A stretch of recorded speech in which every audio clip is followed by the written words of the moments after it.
ಎಲ್ಲರಿಗೂ ನಮಸ್ಕಾರ. ಪ್ರಜಾವಾಣಿ ಮತ್ತು ಡೆಕ್ಕನ್ ಹೆರಾಲ್ಡ್ ಪತ್ರಿಕಾ ಬಳಗವು ರಾಜ್ಯ ಸರ್ಕಾರ ಮತ್ತು ಸಮಾಜ ಕಲ್ಯಾಣ ಇಲಾಖೆಯ ಸಹಯೋಗದಲ್ಲಿ ಸಂವಿಧಾನದ ಕುರಿತು ಜಾಗೃತಿ ಮೂಡಿಸುವ ಸಂವಿಧಾನ ಬೆಳಕು ಅಭಿಯಾನ ಎಂಬ ಹೆಸರಿನಲ್ಲಿ ಒಂದು ವಿಶಿಷ್ಟ ಕಾರ್ಯಕ್ರಮವನ್ನು ರೂಪಿಸಿದೆ. ಈ ಸಂವಿಧಾನದ ಬಗ್ಗೆ ಸಾಮಾನ್ಯ ಜನರಿಗೆ ಒಂದು ತಿಳುವಳಿಕೆ ಮೂಡಿಸುವಂಥದ್ದು, ಅರಿವು ಮೂಡಿಸುವಂಥದ್ದು ಈ ಕಾರ್ಯಕ್ರಮದ ಒಂದು ಮಹತ್ತರವಾದಂಥ ಆಶಯ. ಯಾಕೆಂದರೆ ನಮ್ಮ ಭಾರತದ ಪ್ರಜಾಪ್ರಭುತ್ವ ಅನ್ನೋದು ಸಂವಿಧಾನದ ಮೇಲೆಯೇ ನಿಂತಿದೆ.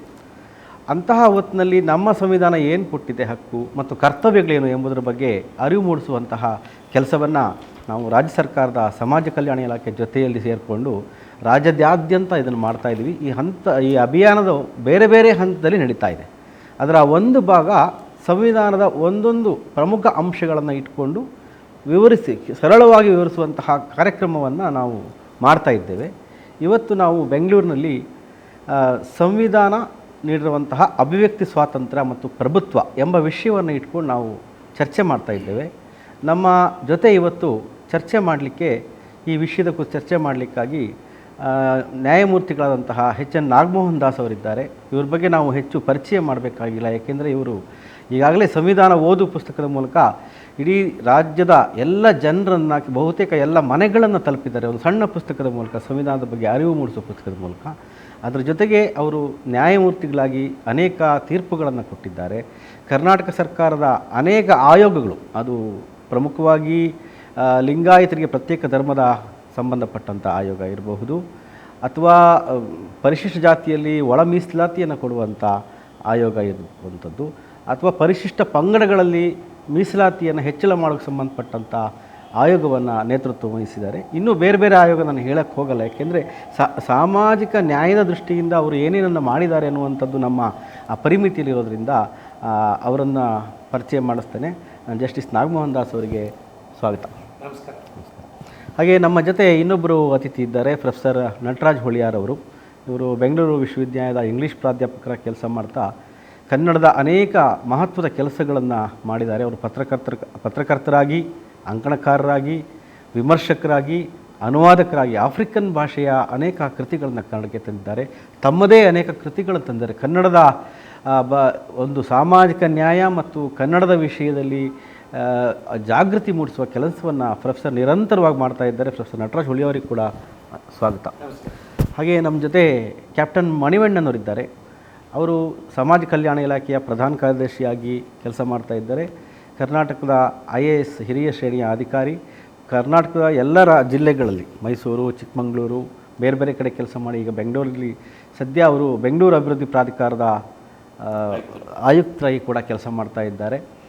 ಅದರ ಜೊತೆಗೆ ನಮ್ಮ ಈ ಅಭಿಯಾನದ ಜೊತೆಗೆ ನಿರಂತರವಾಗಿ ಕೈ ಜೋಡಿಸೋ ಜೊತೆಗೆ ಕರ್ನಾಟಕದ ಕ್ರೈಸ್ ಸಂಸ್ಥೆ ಏನಿದೆ, ಅದರಲ್ಲಿ ಎಲ್ಲ ತಳಸ್ತರದ ಸಮುದಾಯದ ಬೇರೆ ಬೇರೆ ಗಂಡು ಮಕ್ಕಳು ಮತ್ತು ಹೆಣ್ಣು ಮಕ್ಕಳಿಗೆ ಒಂದು ಉತ್ತಮ ಶಿಕ್ಷಣವನ್ನು ಕೊಡುವ ಕೆಲಸವನ್ನು ಮಾಡಿದ್ರು. ಇವರು ಬಂದ ಮೇಲೆ ಅನೇಕ ಸುಧಾರಣೆಗಳನ್ನು ಕೂಡ ಮಾಡಿದ್ರು. ಈಗ ಸಿದ್ದರಾಮಯ್ಯ ನೇತೃತ್ವದ ಕಾಂಗ್ರೆಸ್ ಸರ್ಕಾರ ಬಂದ ಮೇಲೆ ಸಂವಿಧಾನದ ಜಾಗೃತಿ ಮೂಡಿಸುವ ಅನೇಕ ಕಾರ್ಯಕ್ರಮಗಳನ್ನು ರಾಜ್ಯದಲ್ಲಿ ನಡೆಸ್ತು. ಅದರ ಮುಖ್ಯ ನೇತಾರರ ಕೆಲಸ ಮಾಡಿದಂಥವರು ಕ್ಯಾಪ್ಟನ್ P ಮಣಿವಣ್ಣನವರು. ಅವರಿಗೂ ಕೂಡ ನಾನು ಸ್ವಾಗತವನ್ನು. ಹಾಗೆ ನಮ್ಮ ಜೊತೆ ಮಂಜುಳಾ ದೇವಿ ಅವರಿದ್ದಾರೆ, ಹೈಕೋರ್ಟ್ನ ಹಿರಿಯ ವಕೀಲರು. ಇವರು ಕೂಡ ಅನೇಕ ಅಭಿವ್ಯಕ್ತಿ ಸ್ವಾತಂತ್ರ್ಯಕ್ಕೆ ಸಂಬಂಧಪಟ್ಟಂತಹ ಕೆಲವು ಕೇಸುಗಳನ್ನು ನಿರಂತರವಾಗಿ ಕೋರ್ಟ್ಗಳಲ್ಲಿ ನಡೆಸಿರ್ತಕ್ಕಂಥವ್ರು. ಅವರಿಗೂ ಕೂಡ ನಾನು ಸ್ವಾಗತವನ್ನು ಕೋರ್ತೇನೆ. ಇಡೀ ಜಗತ್ತಿನ ಬಹುತೇಕ ರಾಷ್ಟ್ರಗಳಲ್ಲಿ ಅಭಿವ್ಯಕ್ತಿ ಸ್ವಾತಂತ್ರ್ಯದ ಮೇಲೆ ದಮನಗಳು ನಡೀತಾ ಇದ್ದಾವೆ ಎನ್ನುವಂತಹ ಮಾತುಗಳು ಎಲ್ಲೆಡೆಯಿಂದ ಕೇಳಿಬರ್ತಾ ಇದೆ. ವಾಕ್ ಸ್ವಾತಂತ್ರ್ಯದ ಮೇಲೆ ಇರ್ಬೋದು, ನಮ್ಮ ಪ್ರಜಾಪ್ರಭುತ್ವದ ಹಕ್ಕುಗಳನ್ನು ಮೊಟಕುಗೊಳಿಸುವ ಕೆಲಸವನ್ನು ಮಾಡಲಾಗ್ತಾ ಇದೆ. ಪ್ರಭುತ್ವ ಅನ್ನೋದು ಯಾವುದೇ ಪಕ್ಷ ಸರ್ಕಾರ ಇದ್ದರೂ ಕೂಡ ಅಭಿವ್ಯಕ್ತಿ ಸ್ವಾತಂತ್ರ್ಯವನ್ನು ದಮನ ಮಾಡಲು ದಂಡವನ್ನು ಬಳಸ್ಕೊಳ್ತಾ ಇದೆ. ಈ ಹಿನ್ನೆಲೆ ಒಳಗೆ ಅಭಿವ್ಯಕ್ತಿ ಸ್ವಾತಂತ್ರ್ಯ ಅನ್ನೋದು ಹೇಗಿದೆ, ನಮಗೆ ಏನೇನು ಹಕ್ಕುಗಳನ್ನು ಕೊಟ್ಟಿದೆ, ನಾವು ಯಾವ ರೀತಿ ಪಾಲನೆ ಮಾಡಬೇಕು ಅನ್ನುವಂತಹದ್ದನ್ನು ನಾವಿವತ್ತು ಈ ಚರ್ಚೆಯಲ್ಲಿ ತಿಳಿದುಕೊಳ್ಳೋಣ. ನಾನು ಮೊದಲು ಜಸ್ಟಿಸ್ ನಾಗಮೋಹನ್ ದಾಸ್ ಅವ್ರ ಮೂಲಕನೇ ಪ್ರಶ್ನೆ ಕೇಳ್ತೀನಿ ಸರ್. ಅಭಿವ್ಯಕ್ತಿ ಸ್ವಾತಂತ್ರ್ಯದ ಹೆಸರಿನ ಸಂವಿಧಾನ ನಮಗೆ ಏನೇನು ಅವಕಾಶಗಳನ್ನು ಕೊಟ್ಟಿದೆ, ತಾವು ವಿವರಿಸ್ಬೋದಾ? ನಮ್ಮ ಸಂವಿಧಾನದಲ್ಲಿ ಅಭಿವ್ಯಕ್ತಿ ಸ್ವಾತಂತ್ರ್ಯ ಅಂದರೆ ನನ್ನ ಅಭಿಪ್ರಾಯವನ್ನು ವ್ಯಕ್ತಪಡಿಸ್ತಕ್ಕಂಥ ಸ್ವಾತಂತ್ರ್ಯ. ನಿಮ್ಮ ಅಭಿಪ್ರಾಯಕ್ಕೆ ಭಿನ್ನವಾದಂಥ ಅಭಿಪ್ರಾಯವನ್ನು ವ್ಯಕ್ತಪಡಿಸ್ತಕ್ಕಂಥದ್ದು ಸಹ. ನಿಮ್ಮ ಅಭಿಪ್ರಾಯನ ವಿಮರ್ಶೆಗೆ ಒಳಪಡಿಸ್ತಕ್ಕಂಥದ್ದು ಸಹ. ಇನ್ನೊಬ್ಬರ ಅಭಿಪ್ರಾಯನ ಟೀಕೆ ಮಾಡ್ತಕ್ಕಂಥದ್ದು ಅಭಿವ್ಯಕ್ತಿ ಸ್ವಾತಂತ್ರ್ಯವೇ, ಪ್ರಶ್ನೆ ಮಾಡ್ತಕ್ಕಂಥದ್ದು ಅಭಿವ್ಯಕ್ತಿ ಸ್ವಾತಂತ್ರ್ಯವೇ. ನಾನು ಏನು ಮಾಡಲ್ಲ ಮೌನವಾಗಿರ್ತೀನಿ ಅನ್ನೋದು ಅಭಿವ್ಯಕ್ತಿ ಸ್ವಾತಂತ್ರ್ಯ ಒಂದು ಭಾಗ. ಬರೀ ಇಷ್ಟು ಮಾತ್ರ ಅಲ್ಲ, ನಮ್ಮ ಸಂವಿಧಾನದ ಒಟ್ಟು ಏನು ಅರ್ಥ ನೀಡುತ್ತೆ ಅಂದರೆ, ಅಭಿವ್ಯಕ್ತಿ ಸ್ವಾತಂತ್ರ್ಯ ಅಂದರೆ ಸತ್ಯದ ಹುಡುಕಾಟ, ಮಾಹಿತಿಯ ಹುಡುಕಾಟ, ಮಾಹಿತಿಯನ್ನು ಪಡೆಯುವಂಥದ್ದು, ಮಾಹಿತಿಯನ್ನು ನೀಡುವಂಥದ್ದು, ಇವೂ ಕೂಡ ಅಭಿವ್ಯಕ್ತಿ ಸ್ವಾತಂತ್ರ್ಯದ ಒಂದು ಭಾಗ. ಹಾಗಾಗಿ ಅಭಿವ್ಯಕ್ತಿ ಸ್ವಾತಂತ್ರ್ಯ ಅಂದರೆ ಕೇವಲ ನಾನು ಹೇಳೋದಿಲ್ಲ, ಇಷ್ಟೆಲ್ಲವೂ ಸಹ ನಮ್ಮ ಸಂವಿಧಾನದ ಅನುಚ್ಛೇದ 19(1)A ಇದು ಅಡಗಿದೆ. ಇದನ್ನು ಅಭಿವ್ಯಕ್ತಿ ಸ್ವಾತಂತ್ರ್ಯ ಅಂತ ನಾವು ಕರೀತೀವಿ. ಎರಡನೇದಾಗಿ ಈ ಅಭಿವ್ಯಕ್ತಿ ಸ್ವಾತಂತ್ರ್ಯ ನಮ್ಮ ಸಂವಿಧಾನದಲ್ಲಿ ನಮ್ಮ ಹಿರಿಯರು ನಮಗೆ ಯಾಕೆ ಕೊಟ್ಟರು? ಸ್ವಾತಂತ್ರ್ಯ ಹೋರಾಟದ ಸಂದರ್ಭದಲ್ಲಿ ಬ್ರಿಟಿಷರು ಸ್ವಾತಂತ್ರ್ಯ ಹೋರಾಟದ ಧ್ವನಿಯನ್ನು ಹತ್ತಿಕ್ಕೋದಕ್ಕೆ ಅನೇಕ ಕ್ರಮಗಳನ್ನು ಕೈಗೊಂಡರು. ಅದರಲ್ಲಿ ಬಹಳ ಮುಖ್ಯವಾದಂಥ ಕ್ರಮ ಬರ್ಬರವಾದಂಥ ಕಾನೂನುಗಳನ್ನು ತಂದಿತ್ತು. ಸೆಡಿಷನ್ ಅಂತಕ್ಕಂಥ ಕಾಯ್ದೆ, ಕ್ರಿಮಿನಲ್ ಕಂಟೆಂಪ್ಟ್ ಆಫ್ ಕೋರ್ಟ್ ಅಂತ ಕಾಯ್ದೆ, ಕ್ರಿಮಿನಲ್ ಡೆಫಾಮೇಷನ್ ಅಂತಕ್ಕಂಥ ಕಾಯ್ದೆ. ಈ ಕಾಯ್ದೆಗಳನ್ನು ಬಳಸಿ ಲಕ್ಷಾಂತರ ಸ್ವಾತಂತ್ರ್ಯ ಹೋರಾಟಗಾರರನ್ನು ಬಂಧಿಸಿ ಜೈಲಿಗೆ ತಳ್ಳಿದ್ರು. ಭಾಳ ಮುಖ್ಯವಾಗಿ ಮಹಾತ್ಮ ಗಾಂಧಿಯವರನ್ನು, ಗೋಪಾಲಕೃಷ್ಣ ಗೋಖಲೆ ಅವರನ್ನು, ಬಾಲಗಂಗಾಧರ್ ತಿಲಕ್ಕನ್ನು, ಅನಿ ಬೆಸೆಂಟನ್ನು, ಅನೇಕ ಲಕ್ಷಗಟ್ಟಲೆ ಜನರನ್ನು ಅರೆಸ್ಟ್ ಮಾಡಿ ಜೈಲಿಗೆ ಕಳಿಸಿರ್ತಕ್ಕಂಥ ನೋವು, ತ್ಯಾಗ ಬಲಿದಾನಗಳ ಇತಿಹಾಸದ ಮೇಲೆ ನಮ್ಮ ಹಿರಿಯರು ಸಂವಿಧಾನ ಬರೆಯಬೇಕಾದ್ರೆ ಈ ದೇಶದ ಪ್ರತಿಯೊಬ್ಬರಿಗೂ ಕನಿಷ್ಠ ಮೂಲಭೂತ ಹಕ್ಕುಗಳನ್ನು ನಾವು ಒದಗಿಸಲೇಬೇಕು ಅಂತಕ್ಕಂಥ ಸ್ಪಷ್ಟ ತಿಳುವಳಿಕೆ ಅವರಲ್ಲಿತ್ತು. ಆ ಕಾರಣವಾಗಿ ಅಭಿವ್ಯಕ್ತಿ ಸ್ವಾತಂತ್ರ್ಯ ಅನ್ನೋದನ್ನು ನಮ್ಮ ಸಂವಿಧಾನದಲ್ಲಿ ಒಂದು ಮೂಲಭೂತ ಹಕ್ಕಾಗಿ ಈ ದೇಶದ ಜನರಿಗೆ ನಮ್ಮ ಹಿರಿಯರು ನಮ್ಮ ಸಂವಿಧಾನದಲ್ಲಿ ನೀಡಿದ್ದಾರೆ. ಇದನ್ನೊಂಚೂರು ವಿಸ್ತರಿಸ್ಬೋದಾ ಸರ್? ನೀವೇ ನಿಮ್ಮ ಸಂವಿಧಾನ ಓದೋ ಪುಸ್ತಕದಲ್ಲಿ ಫ್ರಾನ್ಸ್ ಚಿಂತಕ ವಾಲ್ಟೇರ್ನ ಒಂದು ವಾಕ್ಯವನ್ನು ಉದಾಹರಿಸ್ತೀರಿ, ಅದನ್ನು ನೀವೇ ಒಂಚೂರು ವಿವರಿಸ್ಬೋದು? ಹೌದು. ಫ್ರೆಂಚ್ ಮಹಾಕ್ರಾಂತಿಯ ಸಮಯದಲ್ಲಿ ವಾಲ್ಟೈರ್ ಅಂತಕ್ಕಂಥ ಒಬ್ಬ ಬರಹಗಾರ ಅವನು ಹೇಳ್ತಾನೆ, I do not agree with a word what you say, but I will fight till death for your right to say so ಅಂತಕ್ಕಂಥ ಮಾತು ಹೇಳ್ತಾರೆ. ಅದನ್ನು ಬೇರೆ ಬೇರೆ ಭಾಷೆಯಲ್ಲಿ ಭಾರತದ ಸರ್ವೋಚ್ಚ ನ್ಯಾಯಾಲಯ ಅನೇಕ ಸಂದರ್ಭಗಳಲ್ಲಿ ಈ ಅಭಿವ್ಯಕ್ತಿ ಸ್ವಾತಂತ್ರ್ಯವನ್ನು ವ್ಯಾಖ್ಯಾನ ಮಾಡ್ತಾ ಬಂದಿದೆ. ನಿಮಗೆ ಉದಾಹರಣೆಗೆ ಹೇಳೋದಾದರೆ, freedom of press is not a fundamental right in the Indian constitution. ಆದರೆ ಅಮೇರಿಕಾದ ಕಾನ್ಸ್ಟಿಟ್ಯೂಷನಲ್ಲಿ freedom of speech is also a fundamental right, freedom of press is also a fundamental right. ಆದರೆ ರಮೇಶ್ ಥಾಪರ್ ಕೇಸ್ನಲ್ಲಿ 1952ರಲ್ಲಿ ಸರ್ವೋಚ್ಚ ನ್ಯಾಯಾಲಯ 19A ಅನುಚ್ಛೇದನ ವ್ಯಾಖ್ಯಾನ ಮಾಡ್ತಾ freedom of speech in the Indian constitution includes freedom of press ಅಂತ ರೀತಿಯಲ್ಲಿ ವ್ಯಾಖ್ಯಾನ ಮಾಡಿ, ಎಷ್ಟೇ ಕಟುವಾದ ಪದಗಳಲ್ಲಿ ಸರ್ಕಾರನ ಟೀಕೆ ಮಾಡಿದರೆ ಅದನ್ನು ಹತ್ತಿಕ್ಕತಕ್ಕಂಥ ಪ್ರಯತ್ನ ಮಾಡಬಾರ್ದು. ಈ ರೀತಿ ಅನೇಕ ತೀರ್ಪುಗಳಲ್ಲಿ ಭಾರತದ ಸರ್ವೋಚ್ಚ ನ್ಯಾಯಾಲಯ ಅಭಿವ್ಯಕ್ತಿ ಸ್ವಾತಂತ್ರ್ಯದ ವ್ಯಾಖ್ಯಾನನ ವಿಸ್ತರಿಸ್ತಾ ಇದನ್ನು ನಾವು ಅನುಭವಿಸ್ಕೊಂಡು ಬಂದಿದ್ದೀವಿ. ಬರಹಗಾರರು ನಮ್ಮ ಜೊತೆಗಿದ್ದಾರೆ, ಹುಳಿಯಾರ್ ಅವರು. ಸರ್, ಸಂವಿಧಾನದ ಅಭಿವ್ಯಕ್ತಿ ಹಕ್ಕು ಏನಿದೆ, ವಾಕ್ ಸ್ವಾತಂತ್ರ್ಯ ಹಕ್ಕು, ಬರಹಗಾರರು ಮತ್ತು ಲೇಖಕರು ಯಾವ್ಯಾವ ರೀತಿಯ ಅವಕಾಶಗಳನ್ನು ಕಲ್ಪಿಸಿದೆ ಅಂತ ತಾವು ಯಾವಾಗ ಬಸವಣ್ಣವರು ಆನು ಒಲಿದಂತೆ ಹಾಡುವೆ ಅಂತ ಘೋಷಣೆ ಮಾಡಿದರು, ಅಲ್ಲೇ ಫ್ರೀಡಮ್ ಆಫ್ ಫ್ರೀ ಸ್ಪೀಚ್ ಅಭಿವ್ಯಕ್ತಿ ಸ್ವಾತಂತ್ರ್ಯದ ಪ್ರಶ್ನೆ ಅಲ್ಲಿ ಅಡಗಿದೆ. ಅಲ್ಲಿ ಅಭಿವ್ಯಕ್ತಿ ಸ್ವಾತಂತ್ರ್ಯ ಅನ್ನೋದು ಒಂದು ವಿಚಾರಕ್ಕಲ್ಲ, ನನಗನ್ನಿಸಿದ್ದನ್ನು ಹೇಳೋದಕ್ಕೆ ಮಂಡಿಸೋದಕ್ಕೆ ಅಂತಲ್ಲ. ನಾನು ಯೋಚನೆ ಮಾಡುವ ಜೀವನ ಕ್ರಮವನ್ನು ಪ್ರತಿಪಾದಿಸ್ತಾ ಇದ್ದೀನಿ, ನನ್ನ ಧರ್ಮವನ್ನು ನಾನು ಆಯ್ಕೆ ಮಾಡ್ತಾಯಿದ್ದೀನಿ, ನನ್ನ ಸಾಮಾಜಿಕ ಲೋಕವನ್ನು ನಾನು ಆಯ್ಕೆ ಮಾಡ್ತಾಯಿದ್ದೀನಿ ಅನ್ನೋ ಸ್ವಾತಂತ್ರ್ಯವನ್ನು ಬಸವಣ್ಣವರು ಆನುವಲಿದಂತೆ ಹಾಡುವೆ ಅನ್ನೋ ಮಾತಿನಲ್ಲಿ ಹೇಳ್ತಾ ಇದ್ದರು. ಆ್ಯಕ್ಚುಲಿ ಬಸವಣ್ಣವರು ಬಗ್ಗೆ ಲಂಕೇಶ್ವರ ಒಂದು ಸಾರಿ ಮಾತಾಡ್ತಾ ಬಸವಣ್ಣವ್ರಿಗೆ ಏನು ಬೇಕಾಗಿತ್ತು ಗೊತ್ತಾ ಅಂತ ಕೇಳಿದರು. ಏನು ಸರ್ ಅಂತ ಕೆ.ಎಂ. ನಾಗರಾಜ್ ಕೇಳಿದಾಗ ಬಸವಣ್ಣವ್ರಿಗೊಂದು ಪ್ರಿಂಟಿಂಗ್ ಪ್ರೆಸ್ ಬೇಕಾಗಿತ್ತು ಅಂತ. ಬಿಕಾಸ್ ಬಸವಣ್ಣವರು ಈ ಅಭಿವ್ಯಕ್ತಿ ಸ್ವಾತಂತ್ರ್ಯದ ಕಲ್ಪನೆ ಎಲ್ಲರಿಗೂ ತಲುಪಿಸಬೇಕಾಗಿತ್ತು. ಅನುಭವ ಮಂಟಪ ಮೊದಲನೆಯ ಮುಖ್ಯವಾದ ಅವತ್ತು ವೇದಿಕೆಯಾಗಿತ್ತು. ನನಗನ್ಸೋದು ರೈಟರ್ಗೆ ಅಥವಾ ಇಲ್ಲಿ ಪತ್ರಿಕೋದ್ಯಮದಲ್ಲಿ ಕೆಲಸ ಮಾಡ್ತೇವ ನಮಗೆ ಆಗಲಿ ನಿಮಗೆ ಆಗಲಿ ಫಸ್ಟು ಫ್ರೀಡಮ್ ಆಫ್ ಮೈಂಡ್ ಭಾಳ ಮುಖ್ಯ ಅಂತ ಕಾಣುತ್ತೆ. ನಿರ್ಭಯತೆ ಮನಸ್ಸಿನಲ್ಲೇ ಹುಟ್ಟಬೇಕು, ಆಮೇಲೆ ಆಲೋಚನೆಯ ನಿರ್ಭಯತೆ, ನಂತರ ಹೇಳುವ ನಿರ್ಭಯತೆ, ಅದು ಮುಖ್ಯ ಅಂತ ಕಾಣುತ್ತೆ. ಏಕೆಂದರೆ ಬರೆಯೋ ಕ್ರಿಯೆನೇ ಸ್ಪಾಂಟೇನಿಯಸ್. ಅದು ಫ್ರೀಡಮ್ ಇಲ್ಲದೆ ಇದ್ದರೆ ಬರವಣಿಗೆ ಹುಟ್ಟಲ್ಲ. ಬರವಣಿಗೆಯಲ್ಲಿ ಯಾವುದೂ ಅಡ್ಡಿ ಬರಬಾರ್ದು. ಅದಕ್ಕೆ ನಮ್ಮ ಕಾನ್ಸ್ಟಿಟ್ಯೂಷನಲ್ಲಿ ಅನೇಕ ನಮಗೆ ರಕ್ಷಣೆಗಳು ಕೊಟ್ಟಿದ್ದಾರೆ. ಆದರೆ ಫ್ರೀಡಮ್ ಅಂದ ತಕ್ಷಣ ಜವಾಬ್ದಾರಿನೂ ಬರುತ್ತೆ. ಯಾವುದನ್ನು ವಾಲ್ಟೇರ್ ಹೇಳಿದ್ರು, ನಿನ್ನ ಅಭಿವ್ಯಕ್ತಿ ಇನ್ನೊಬ್ಬನ ಅಭಿವ್ಯಕ್ತಿಗೆ ತೊಡಕಾಗದಂತೆ ಕೂಡ ನೀವು ನೋಡಬೇಕು ಅಂತ. ಆದರೆ ಕ್ರಿಯೇಟಿವ್ ರೈಟಿಂಗಿಗೆ ಇಲ್ಲಿ ಒಂದು ಅವಕಾಶ ಇದೆ. ಯಾವಾಗಲೂ ಕೋರ್ಟ್ ಮುಂದೆ ಕ್ರಿಯೇಟಿವ್ ರೈಟಿಂಗಿನ ಪ್ರಶ್ನೆ ಬಂದಾಗ ಅದು ನಮ್ಮ ಸೃಜನಶೀಲತೆಯ ಪರವಾಗಿ ನಿಂತಿದೆ. ಆದರೂ ಕೂಡ ಸೃಜನಶೀಲತೆಯ ಹೆಸರಿನಲ್ಲಿ ಇನ್ಯಾರನ್ನು ಅವಮಾನಿಸುವ ಕೆಲಸ ಮಾಡೋಂಗಿಲ್ಲ ಅಂತ ಕೂಡ ಅದು ಕ್ರಿಮಿನಲ್ ಡಿಫಮೇಷನ್ ಕೇಸ್ಗೆ ಇನ್ನೂ ಒಳಪಟ್ಟಿದೆ. ಅದು ನಾನು ಜಸ್ಟಿಸ್ ಅವ್ರ ಜೊತೆ ನಾನು ಅದನ್ನು ಒಪ್ತೀನಿ. ಯಾಕೆ ಅಂತ ಹೇಳಿದ್ರೆ ಅದನ್ನು ಸಿವಿಲ್ ಡಿಫಮೇಷನ್, ಸಿವಿಲ್ಗೆ ತಗೊಂಬರಬೇಕು ಅಂತ ಈಗೇನು ಚರ್ಚೆ ನಡೀತಾ ಇದೆ ಅದು ಅಂತ ಕಾಣುತ್ತೆ. ಯಾವುದು ಬರಹಗಾರರಿಗೆ ಅನ್ವಯ ಆಗುತ್ತೆ, ಪತ್ರಕರ್ತರಿಗೂ ಅದೇ ಅನ್ವಯವಾಗುತ್ತೆ. ಬಿಕಾಸ್ ಪತ್ರಕರ್ತರ ಸ್ವಾತಂತ್ರ್ಯ ಅಂದರೆ ಅಭಿವ್ಯಕ್ತಿ ಸ್ವಾತಂತ್ರ್ಯ ಪತ್ರಕರ್ತನದ ಮಾತ್ರ ಅಲ್ಲ. ಒಬ್ಬ ಪತ್ರಕರ್ತೆ ಯಾವ ದನಿಯಿಲ್ಲದ ವರ್ಗಗಳನ್ನು ಪ್ರತಿನಿಧಿಸ್ತಾ ಇದ್ದಾರೆ ಅದು ಅಭಿವ್ಯಕ್ತಿ ಸ್ವಾತಂತ್ರ್ಯದ ಕಲ್ಪನೆ. ಸೊ ಪತ್ರಿಕೋದ್ಯಮದಲ್ಲಿ ಅಥವಾ ರೈಟಿಂಗ್ನಲ್ಲಿ ಅಭಿವ್ಯಕ್ತಿ ಸ್ವಾತಂತ್ರ್ಯ ಎರಡು ಥರ ಕೆಲಸ ಮಾಡುತ್ತೆ. ಶಿವರಾಮ್ ಕಾರಂತರು ತಮ್ಮ ಸ್ವಾತಂತ್ರ್ಯ ಹೋರಾಟದ ಕಾಲದಲ್ಲಿ ಅಭಿವ್ಯಕ್ತಿ ಸ್ವಾತಂತ್ರ್ಯಕ್ಕೆ ಹೋರಾಡ್ತಾಯಿದ್ರು. ಆದರೆ ಚೋಮನ ಭೂಮಿಯ ಪ್ರಶ್ನೆಯನ್ನು ಎತ್ತಬೇಕು ಅನ್ನುವ ಪ್ರಶ್ನೆಯನ್ನು ಚೋಮನ ಅಭಿವ್ಯಕ್ತಿಯನ್ನು ಪ್ರೊಟೆಕ್ಟ್ ಮಾಡ್ತಾಯಿದ್ರು. ಸೊ ಪತ್ರಿಕೋದ್ಯಮ ಈ ಕೆಲಸ ನನ್ನ ಪ್ರಕಾರ ಮಾಡುತ್ತೆ, ಮತ್ತು ಸಾಹಿತ್ಯ ಈ ಕೆಲಸ ಮಾಡ್ತದೆ. ಭಾಳ ಮುಖ್ಯವಾಗಿ ಜರ್ನಲಿಸಮ್ನ ಇದರಲ್ಲಿ ನಾನು ಪ್ರಜಾವಾಣಿಯ ಹಳೆಯ ವರದಿಗಳನ್ನು ನಿಮಗೆ ಕೊಡ್ತೀನಿ. 1950ರ ವರದಿಗಳನ್ನು ನಾನು ಯಾತಕ್ಕೋ ನಿಮ್ಮ ಆರ್ಕೈವ್ಸಲ್ಲಿ ನೋಡ್ತಾ ಇದ್ದೆ. ಗಣಿದಾರರಿಗೂ ಭೂಮಾಲೀಕರಿಗೂ ಒಂದು ಇದು ನಡೆಯುತ್ತೆ 50ರ ದಶಕದಲ್ಲಿ. ಭೂಮಾಲೀಕನಿಗೂ ಒಂದು ಅಭಿವ್ಯಕ್ತಿಯ ಸ್ವಾತಂತ್ರ್ಯ ಇದೆ, ಗಣಿದಾರನಿಗೂ ಒಂದು ಅಭಿವ್ಯಕ್ತಿ ಸ್ವಾತಂತ್ರ್ಯ ಇದೆ.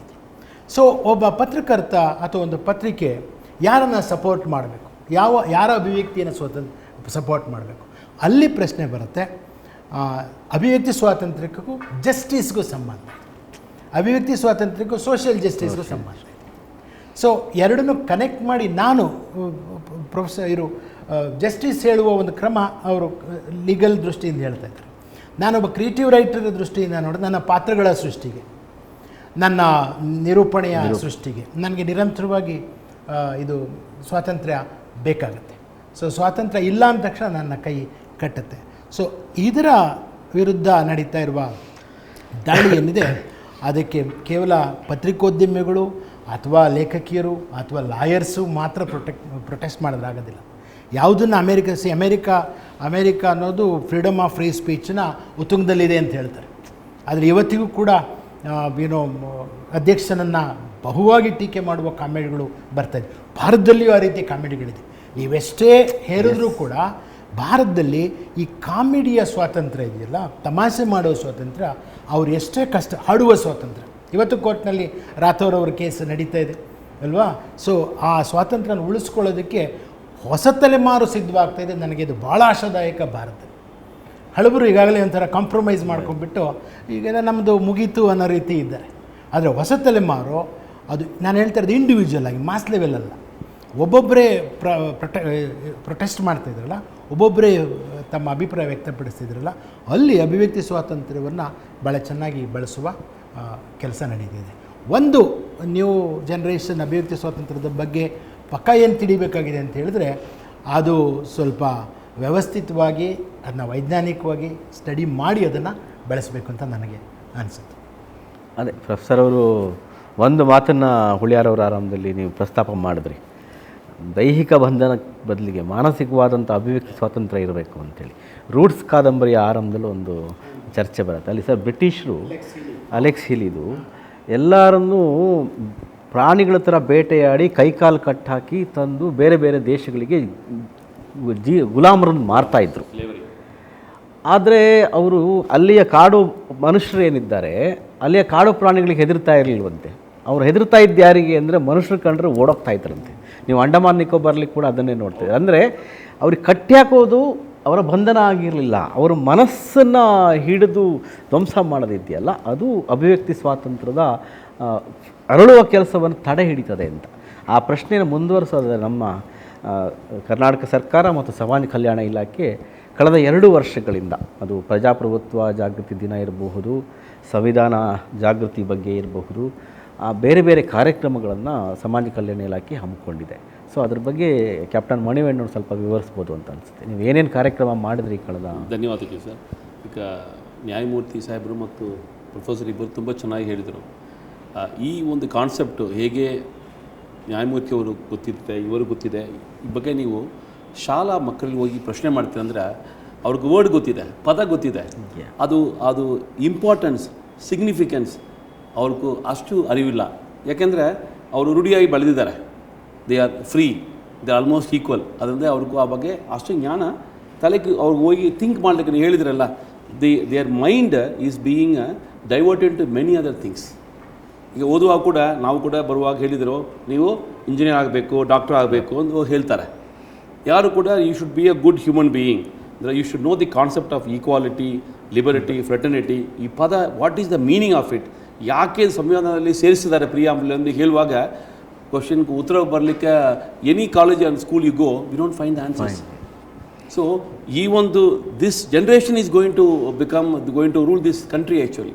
So this actually started from our honourable minister and the honourable CM. ಇಬ್ಬರು ಕೂಡ ಅವರು ಗೌರ್ಮೆಂಟ್ ಬಂದ ಮೇಲೆ 15th of September was the democracy day. ಆಗ ಹೇಳಿದರು, ಈ ಡೆಮಾಕ್ರಸಿ ಡೇ ನಾವು ಏನು ಮಾಡಬೇಕು, ನಾವು ನಾರ್ಮಲಾಗಿ ಬ್ಯಾಂಕೆಟ್ ಹಾಲ್ ಒಂದು ಫಂಕ್ಷನ್ ಮಾಡ್ತೀವಿ, ಎಲ್ಲ ಭಾಷಣ ಮಾಡ್ಬಿಟ್ಟು ಹೋಗ್ಬಿಡ್ತೀವಿ. ಅವರೇನು ಹೇಳಿದರು, ನೋ, ಇದು ಮಕ್ಕಳಿಗೆ ಹತ್ರ ಹೋಗಬೇಕು. How do we make the children aware of the principles in the constitution ಎಂದು we took up a huge programme. First ಇದು ಇಮಿಡಿಯೇಟಾಗಿ ಏನು ಹೇಳಿದ್ವಿ, ಸಂವಿಧಾನ ಪೀಠಿಕೆಯನ್ನು ಮಕ್ಕಳು ಮೊದಲು ಓದಲಿ ಅಂತ. ನಾವೆಲ್ಲ ಶಾಲೆಯಲ್ಲಿರುವಾಗ ನಮ್ಗೆ we used to memorize lot of small slogans. ಅದೆಲ್ಲ ಆಮೇಲೆ ದೊಡ್ಡದಾದ್ಮೇಲೆ ಅದು ಅರ್ಥ ಗೊತ್ತಾಯಿತು. ಸೊ ಅಟ್ಲೀಸ್ಟ್ ನಮ್ಗೆ ಅದು because we new it in our mind, ನಮ್ಗೆ ಆ ಬಗ್ಗೆ ಸ್ವಲ್ಪ ಅರಿವಿತ್ತು. ಸೊ ಅದ ಥರ ಇವರು ಕೂಡ ನಾವು ಮಾಡಿಸ್ಬೇಕು ಅಂತ education department, social welfare department, higher education department ಸೇರಿ ವಿ ಸ್ಟಾರ್ಟೆಡ್ ದಿಸ್ ಅಭಿಯಾನ ಥರ. ಎನಿ ಫಂಕ್ಷನ್ ಸ್ಟಾರ್ಟಿಂಗಲ್ಲಿ ಸಂವಿಧಾನ ಓದಬೇಕು, CM ಅವರು ಅಥವಾ ಮಿನಿಸ್ಟರ್ ಓದಬೇಕು ಅಂತ ಶುರು ಮಾಡಿದ್ವಿ. It become so good. Almost all the schools and colleges ಈಗ ಶಾಲಾ ಮಕ್ಕಳು they can see the preamble. ಒಂದು everybody started saying loving it. ಎಲ್ಲರೂ ಮಾಡುವಾಗ ಅವ್ರು ಮಿಕ್ಕರು ಕೂಡ ನಾವು ಮಾಡ್ತಾ ಇಲ್ವ, ನಮ್ಮ ಮಾಡಬೇಕು ಅನ್ನೋ ಒಂದು ಫೀಲಿಂಗ್ ಬರ್ತಿದೆ. Even it's not made compulsory in private schools, they also join and participate actually. So that is how I feel the government and the department they try to expose the children to the concepts of equality, fraternity and liberty. Then ಆಮೇಲೆ ಅವರೇ ಕೇಳ್ತಾರೆ. Sometimes the child will ask, ಏನು what is the meaning ಅಂತ ಅವರುಗಳು ಮಾತಾಡ್ತಾರೆ. Then slowly knowledge will come into. That was the intention of the government to do it. Yes. ಅದೇ ನಾವು ಕೆಟ್ಟದನ್ನೇ ನೋಡ್ತಿದ್ರೆ ನಮ್ಮ ಮನಸ್ಸಿಗೆ ಕೆಟ್ಟದೇ ಬರ್ತಾ ಇರ್ತದೆ. ದಿನ ಬೆಳಿಗ್ಗೆ ಎದ್ದಾಗ ಸಂವಿಧಾನ ಪ್ರಸ್ತಾವನೆಯನ್ನು ಮಕ್ಕಳು ಓದಿದರೆ ಅಥವಾ ಅವ್ರ ಪುಸ್ತಕದ ಎಡಭಾಗದಲ್ಲಿ ಪ್ರಿಂಟ್ ಹಾಕಿದರೆ ಸಂವಿಧಾನ ಹಾಡಾಗಿ ಕೂಡ ಬಂತಲ್ಲ, ಅದು ಕಿವಿ ಮೇಲೆ ಬಿತ್ತು, ರಿಪೀಟ್ ಆಯಿತು, ಟೀಚರ್ಸ್ ಗೊತ್ತಾಯಿತು. ಸೊ ಟೀಚರ್ಸ್ ಅಜ್ಞಾನದಿಂದ ಸ್ಟೂಡೆಂಟ್ಸ್ಗೆ ಗೊತ್ತಾಗ್ತಾ ಇಲ್ಲ. ಸೊ ಅಲ್ಲಿಂದ ಶುರುವಾಗಿರೋದ್ರಿಂದ ಪಾಠಶಾಲೆಯಿಂದ ಸಂವಿಧಾನ ಶುರುವಾದ್ರಿಂದ ನೀವೇನು ಟೈಟಲ್ ಕೊಟ್ಟಿದ್ದೀರಿ, ಸಂವಿಧಾನವೇ ಬೆಳಕು, ಇದು ಬರೀ ಸಂವಿಧಾನದ ಬೆಳಕು ಅಲ್ಲ, ಸಂವಿಧಾನನೇ ಬೆಳಕು ಅಂತ, ಇದನ್ನು ನಾವು ಗಟ್ಟಿಯಾಗಿ ಹೇಳೋದು ಸರಿ ಅಂತ ಕಾಣ್ತದೆ. ಸರ್ಕಾರ ಈ ದಿಸೆಯಲ್ಲಿ ಸರಿಯಾದ ಹೆಜ್ಜೆ. ಮಕ್ಕಳ ಮನಸ್ಸನ್ನು ಅರಳುವ ಕೆಲಸವನ್ನು ಸರ್ಕಾರ ಭಾಳ ಅಚ್ಚುಕಟ್ಟಾಗಿ ಮಾಡ್ತದೆ. ಏಕೆಂದರೆ ದೊಡ್ಡ ಜನ್ರೇಷನ್ನವ್ರ ಹತ್ರ ಮೊಬೈಲ್ ಇರುತ್ತೆ, ಸಣ್ಣವ್ರ ಹತ್ರ ಇದೆ ಈಗ, ಬಟ್ ಅಟ್ಲೀಸ್ಟು ಒಂದು 7ನೇ 8ನೇ ಕ್ಲಾಸ್ವರೆಗೆ ಮೊಬೈಲ್ ಸ್ವಲ್ಪ ಕಡಿಮೆ ಕೊಡ್ತಾರೆ. ಅವರಿಗೊಚ್ಚು ಸಂವಿಧಾನದ ಬೆಳಕು ದೀಪ ಹಚ್ಚಲಿ ಅನ್ನುವಂಥದ್ದು ಸರ್ಕಾರದ ಆಶಯ ಕೂಡ, ನಮ್ಮ ಆಶಯ ಕೂಡ. ಈಗ ನಮ್ಮ ಹಿರಿಯ ವಕೀಲರಾದ ಮಂಜುಳಾ ದೇವಿಯವರಿದ್ದಾರೆ. ನೀವು ಅಭಿವ್ಯಕ್ತಿ ಸ್ವಾತಂತ್ರ್ಯವನ್ನು ನಿಮ್ಮ ದೃಷ್ಟಿಯಲ್ಲಿ ಮತ್ತು ಒಬ್ಬ ಮಹಿಳೆಯಾಗಿ ಹೇಗೆ ನೋಡ್ತೀರಿ ಅಂತ? ಮಹಿಳೆಯಾಗಿ ಅಂತ ಬಂದಂಥ ಸಂದರ್ಭದಲ್ಲಿ ಸ್ತ್ರೀ ಸ್ವಾತಂತ್ರ್ಯ ಅರ್ಹತೆಯನ್ನು ಒಂದು ಸಮಾಜದ ವ್ಯವಸ್ಥೆಯಿಂದ ನಾವು ಬಂದಿರೋ ಅಂಥವ್ರು. ಅಕಸ್ಮಾತ್ ನಾನೇನೋ ಇಲ್ಲಿ 4 ಜನ ಪುರುಷರಿದ್ದಾರೆ, ನಾನು ಒಬ್ಬಳು ಮಹಿಳೆ ಕೂತಿದ್ದೀನಿ ಅಂದರು, ಅದಕ್ಕೆ ಸಂವಿಧಾನನೇ ಕಾರಣ. ಸೊ ಸಂವಿಧಾನದ ಬೆಳಕು ಅನ್ನೋದು ಇಲ್ಲಿ ಇರಲಿಲ್ಲ ಅಂದಿದ್ದರೆ ನಾನು ಇಲ್ಲಿಗೆ ಬರೋಕ್ಕಾಗ್ತಿರ್ಲಿಲ್ಲ, ವಕೀಲರಾಗೋಕ್ಕಾಗ್ತಾ ಇರಲಿಲ್ಲ, ವಿದ್ಯೆ ಸಿಗ್ತಾ ಇರಲಿಲ್ಲ. ಆಮೇಲೆ ನನ್ನ ವಾಯ್ಸನ್ನು ಮನೆಯಲ್ಲೇ ಆಗಲಿ ಸಮಾಜದ ಹೊರಗಡೆನೇ ಆಗಲಿ ನನಗೇನು ಅನ್ನಿಸ್ತಿದೆ, ನಾನೂ ಒಂದು ನಿಮ್ಮೆಲ್ಲರ ಥರ ಜೀವಿ ಅನ್ನೋದನ್ನು ಎಕ್ಸ್ಪ್ರೆಸ್ ಮಾಡೋಕ್ಕೆ ಖಂಡಿತ ಸಾಧ್ಯ ಆಗ್ತಾ ಇರಲಿಲ್ಲ. ಆ ಒಂದು ನಿಟ್ಟಿನಲ್ಲಿ ನೋಡೋಕ್ಕೆ ಹೋಯ್ತು ಅಂದಾಗ ಸಂವಿಧಾನದ ಏನು ನಮಗೆ ಅಭಿವ್ಯಕ್ತಿ ಸ್ವಾತಂತ್ರ್ಯ ಕೊಟ್ಟಿದೆ, ಮತ್ತೊಂದು ಅದನ್ನು ಪ್ರಾಪರಾಗಿ ನಾವು ಹೆಣ್ಮಕ್ಳು ಯೂಸ್ ಮಾಡ್ಕೊಳ್ಳೋಕೆ ಆಗದೇ ಇರೋವಂಥ ಒಂದು ವಾತಾವರಣ ಇತ್ತೀಚಿನ ದಿನಗಳಲ್ಲಿ ಜಾಸ್ತಿ ಆಗಿದೆ, ಈ ಕೆಲವು ವರ್ಷಗಳಿಂದ ಅಂತ ಹೇಳ್ಬೋದು.